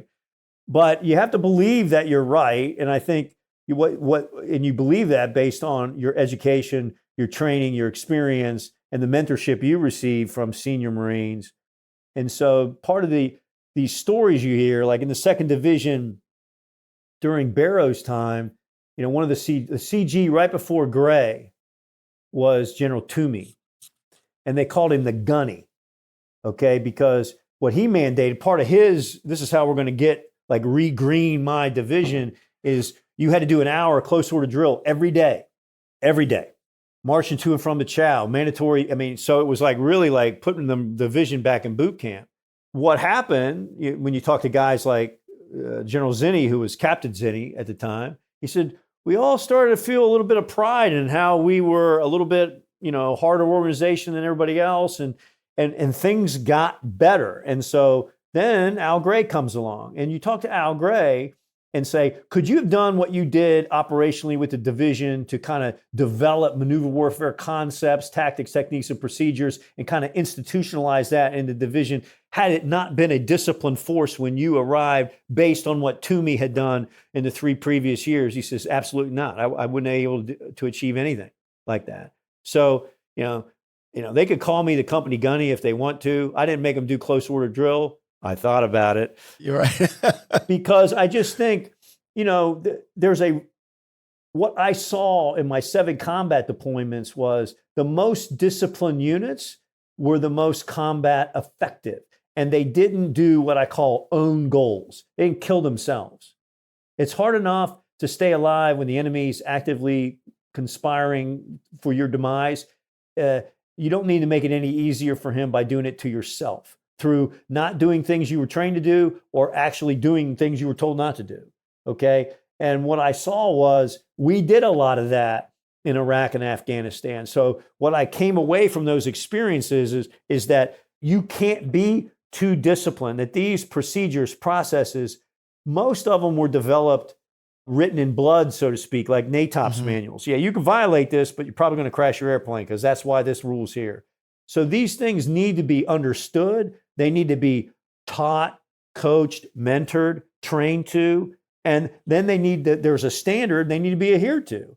And what I always said was you don't get to pick and choose what rule, regulation, process, procedure you like and which ones you don't. They all apply. They need to be executed. And leaders, I expect you to hold people to these standards and yourselves. And so if you talk to guys like some of my battalion commanders who are just graduating War College, a couple are in the PhD program, they call it the Battle of Wallace Creek, the 8th Marines, the area that they lived in. It was the battle for the barracks. And it was a no kidding battle for kind of the heart and soul and the ethos of the basic Marine in the division. And it's a leadership issue. It's a caring issue. And I think over time, we had an effect. It was never as fast or as developed as I wanted it to be, but you don't ever give up just because it's hard. I think the most valuable thing that I heard you say about that was, well, first of all, Dave Armstrong would walk around and see any of those things that you mentioned in your letter. And I would say to myself, where I see that, I'm going to see something wrong in the armory. Where I see something wrong in the armory, I'm going to see a platoon that is like Gunny Highways out of Heartbreak Ridge before he took over the platoon. That's going to be out there if these things are going on. So I understand the mindset. The most valuable thing you said, sir, for emerging leaders to understand is that you said, I wish I had done it backwards. And if everybody hears that from you, sir, it's not about whether the BDR was right or wrong. It wasn't really about, my point isn't whether it's right or wrong. It's that, hey, even as a 3-star general, you're still going through these iterative processes with leadership. There is no PhD in leader. You never achieve mastery of leadership. You're always iterating, you're always learning, and you're always experiencing. And the fact, sir, that you were willing to talk about that being a mistake and what you learned from it. First of all, I personally really appreciate it. I know listeners do too. And I think it's very valuable. So thank you for that. Well, I mean, I agree with you. And I think, you're always learning better ways to do business. The big thing too is, a lot of times what I've seen is we're good leading people that are easy to be led, but we're not very good at leading people that are difficult to lead. And you're going to meet Marines that are difficult to lead. That doesn't mean they don't deserve your best shot and your best leadership. That just means it's not going to be as fulfilling as the, 6'2", 3% body fat, 300 PFTer who's got 27 MCIs done and, does 100 push-ups before he goes to bed and doesn't get drunk on the weekend. I mean, those guys are great, but you got to lead your average guys to success. And so that requires a lot of time. What my best friend, Dale Alford, and I talked to about touching their souls, changing the trajectory of their lives by being involved with them. This was me getting involved with every Marine.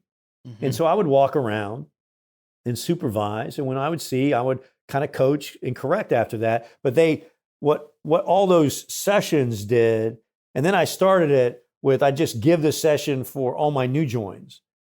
Sergeant above, I'd bring them in, when I had like 300 new joins, boom, I'd give them this class.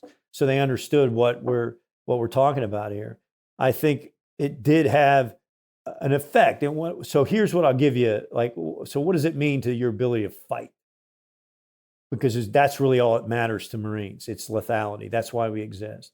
So we do a huge exercise out in 29 Palms called the MWX. It was the first one that they tried to get the MAGTF warfighting exercise. And so they offered it to me. I said, okay, I'm going to take the whole division, about 12,000 Marines out there. Some of us spent about 2 months out there to do all this. Great exercise. So, I fought 7th Marines, and part of 7th Marines was 40 Royal Marine Commando. So they were out like doing reconnaissance, trying to find my CP, do direct action on it or call fires in on it or whatever. And so we knew, and we didn't have air support. We had no air support for the first 4 days of the exercise. So we didn't have anybody flying over us, protecting us from sensors over our head. So a lot of us was trying to make the command nodes as small as they could be, hide them, and using camouflage concealment.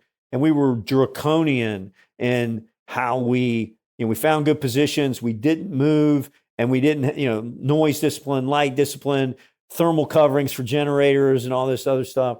And the Marines knew, we had taken the CP out multiple times back in Camp Lejeune to try to get to that level before we went out there. And then when we went out there, month and a half before the exercise, practicing this every day. And so we get to the exercise, and I've got Major General Favors, my senior mentor. And so what happens that we find out in the AAR is 40 Commando sees us, they see what they think is a CP node, and they have it under observation for 4 days, but they never do anything with it because they believe it's a dummy position. Why? They didn't see a light, they didn't see any movement. And so even when they flew, because we overflew our own position multiple times in practice with drones on how to reduce thermal signatures and all this stuff. And we just didn't give them an indication that there were any people there. They knew there were tents and some cami nets, but they didn't think it was an active location, so they didn't do anything with it. And LeFavor tells a story that he's out, his vehicle's, tucked back in a wash under a bunch of nets, and he's getting his pack out. He's going to lay down to get some shut-eye. It's about 2 a.m. He breaks out his flashlight to see something, to pull something out of his pack that he needs before he goes to bed. And he is literally, accosted and dressed down by this Lance Corporal. Like, who the you think you are? Put that goddamn light out. You're going to get us all killed. God damn it. And so That's his awesome. point was, he the next day goes, your message they got it. These guys are living this. They are buying in. They are committed to this. He goes, I almost got my ass kicked last night for putting a white lens flashlight out. He goes, and I haven't seen that level of field discipline in quite some time. You're on to something. So that's why you do it. But, it's hard. You got to take some lumps as a leader to get to that point.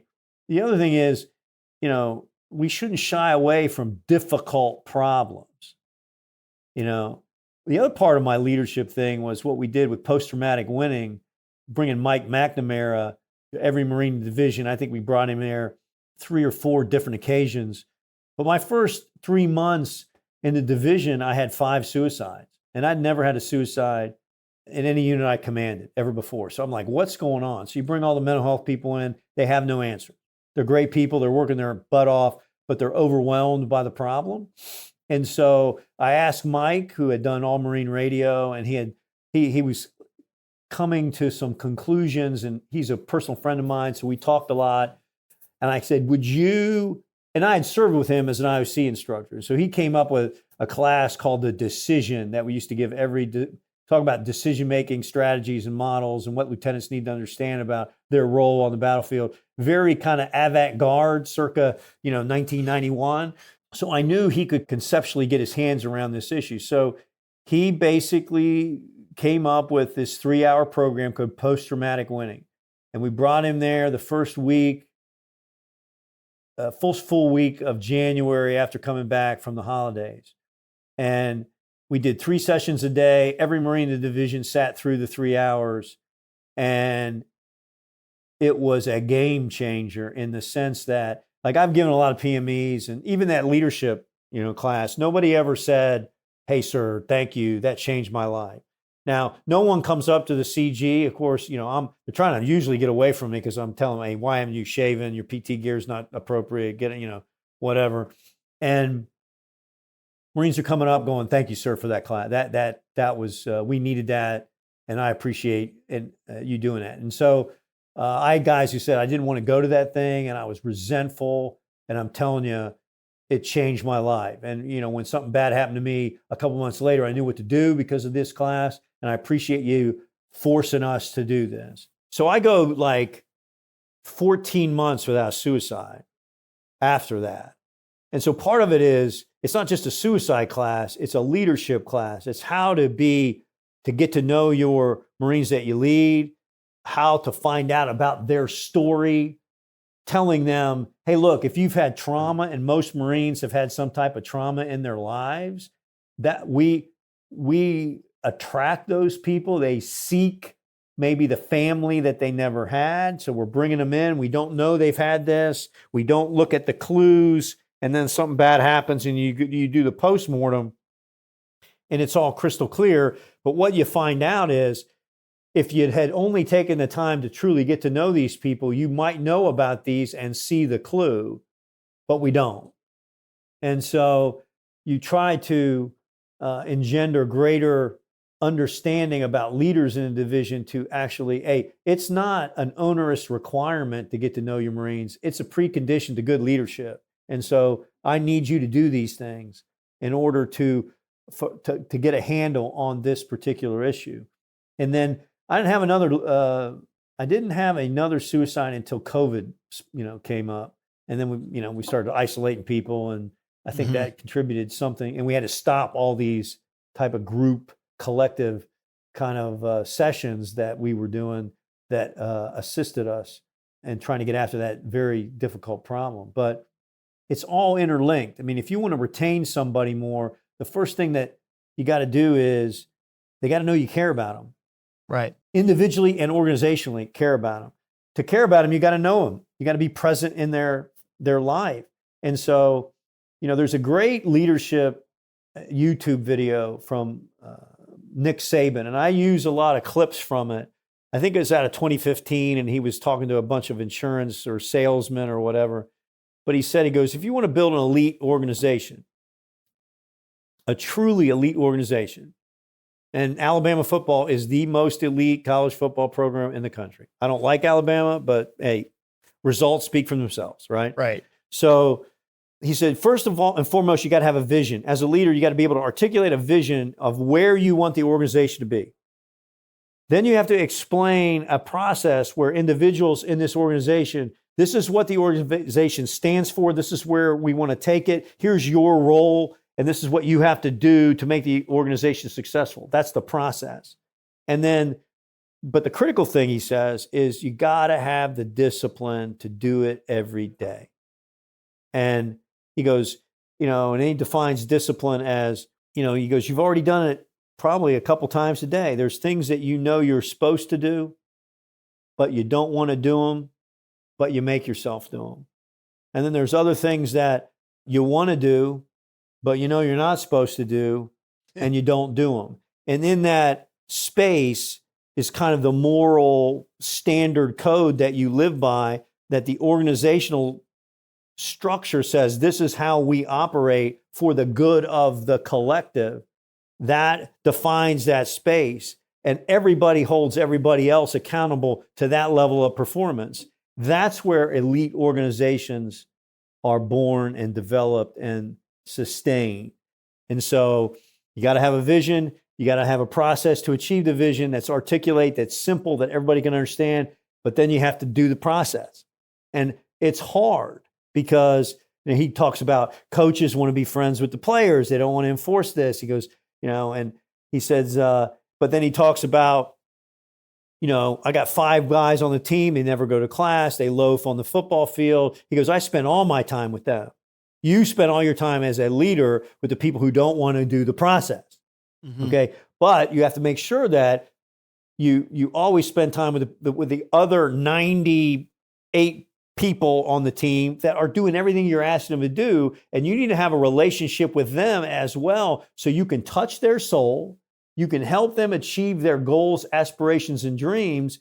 And they in turn will help you collectively maintain those standards and collectively keep the organization on the path to define success that the vision has stated for you. So when I saw that whole thing, I'm like, aha, that's what I'm trying to do. And so that's how I developed this class that kind of explained this. And so I articulated the vision. Here's the process.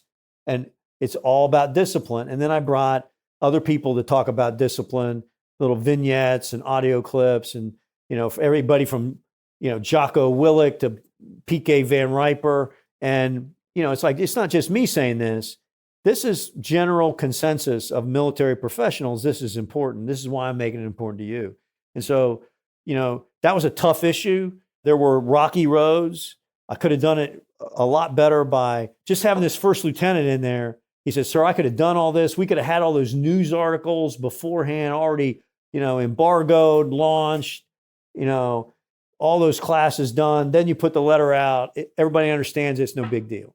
Yeah, it was a point I was making with General Heckle. Again, I know you haven't heard it because it hasn't come out yet, but by the time everybody's listening to this, that'll already be out. We were talking about how to, what does combined arms look like, and how much of combined arms is non-kinetic now, and your ComStrat, your example that you just used about not bringing ComStrat in, that's an example of not combining your arms and considering the non-kinetic side of combined arms. It's just it's a great lesson. And I think, we're at our wrap up point here, sir, but I do want to come back to one thing you said about Mike McNamara and his post-traumatic winning.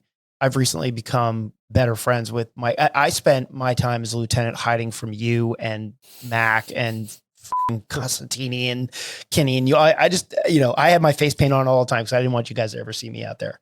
I've recently become reconnected with him, and I went over to 8th and I when he was doing his most recent, right? And I didn't get a chance to actually see it. I still need to carve out the time to do it because, like you said, it's 3 hours.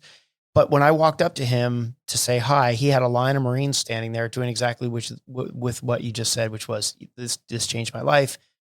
This was 3 hours I didn't want to do. And the last person to walk up to him was, and I don't know the billet for this, but he was the senior musician. And it's the equivalent of a master guns, except I never knew this, but instead of the bursting bomb, he's got a musical instrument in the middle. I had never seen that before, right? He's in camis and he's got him on his collar. I'm like, wow, what is that? And he was saying the same thing to Mike. He was saying, this has just been so valuable to all the Marines. So everybody listening to this, if you have the opportunity to bring Mike in and talk post-traumatic winning, And if you see it and you're told to go to it, go to it. It'll change your life. So and I'll put a link in the show notes for his website and all about that too. But I appreciate you surfacing that, sir, because I do think it's important to talk about. I've personally lost more Marines that I know to suicide than combat. I got a lot of theories about why this generation views that as an acceptable alternative. But the fact of the matter is, like I say, we tend to attract people that are damaged, whether they want to self-heal through this organization that, we display as truly exceptional. We care about you. You're joining a family. And then, our obligation as leaders in this organization is to give them that. Right. And I always tell junior officers and NCOs and staff, you're a father figure, whether you want to be one or not. And that, you got to love them like you would your own child. All of them, even the ones that are like standing before you at the position of attention for office hours, you have to love them. And so it doesn't mean you don't hold them accountable. What I used to do as a regimental commander, especially for, drug and alcohol offenses, is I would turn them on to Blackjack Matthews, who was a professor at Marine Corps Command Staff College, but one of the best battalion commanders when I was a young lieutenant, 2nd Marine Division, revered officer. But he had a drinking problem and he got dried out, and he used to go around the Marine Corps and give this alcohol speech. But he was connected to Alcoholics Anonymous and a lot of different organizations. So I would hold Marines accountable, and then I would say, okay, part of your punishment is you're going to go in the next room and you're going to speak to a person, Blackjack Matthews, about the circumstance that resolved around you being here, okay? And he's going to talk to you, and you're going to listen. I'm not telling you have to do what he says, but you got to hear him out. And because what you're trying to do is change behavior by this anyway, and help them. And so I remember it happened frequently where you'd be around the CP and people are doing extra police duties, and they would come up and say, "Hey, sir, can I talk to you for a second?" Yeah, and hey, thank you for tuning me into this guy. I'm already connected with AA, and he got me a coach or a mentor, and I'm going to meetings, and it's really helped me out a lot. I just want to thank you for doing that. Well, That's great. I mean, that's what I call the good stuff of leadership. Mm-hmm. When you touch their soul and you change the trajectory of their life and you truly make an impact, and you get the text or a comment like that or a letter in the mail that, tells you, thank you, sir, for doing X, because I'm this now and I wouldn't be here if it wasn't for you. And you don't really realize that you had that impact, because a lot of times you touch souls, you don't even know you're touching them. Right. And when you get told by people that you touch their souls, that's gold. That's something you keep forever. Right. I have this file, I call it my keep forever file. And whenever I get something like that, I screenshot it. I keep that stuff. It's valuable. Yeah. So when you're ever feeling bad about yourself, you go open that thing up and read it and know, I've made a difference in this time, this lap around the earth. Right. And that's the important part, is the people you leave behind and your impact on them. That's important. That's very true. Sir, your staff's going to kill me if I keep you any over. I know they're probably standing in the background yelling index, but I really appreciate your time. I know the listeners do. This was a really great opportunity to hear some of your vignettes, and over a 36-year career, I know you have 3 hours more you could probably share, but I appreciate this short time that you spent with me and helping me out with my project. So thanks again, sir. Well, thank you for what you're doing, because I'm passionate about leadership, and I think it's what I tell people. And I believe this is that, we talk about relative combat power analysis, leadership is part of that. And we always give ourselves a check plus and, yay. But I actually believe that leadership is the most important element in generating combat power, period.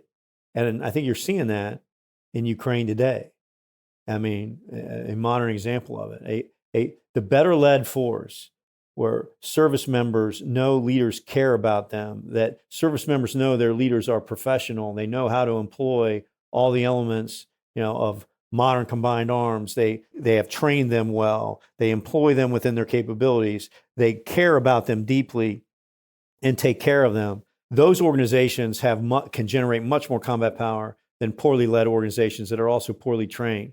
And so I just think that's we don't put enough emphasis on that. So your podcast is certainly helping us do that, or highlight a very, very important element, role that officers and staff NCOs and NCOs fulfill for our Marine Corps. And it's a vitally important issue. So I thank you for doing what you're doing. Well, thank you, sir, for that. I really appreciate it. So this is a great chat. Until next time, sir. Yep. Love it. I've had a great time. Great. Thanks again, sir.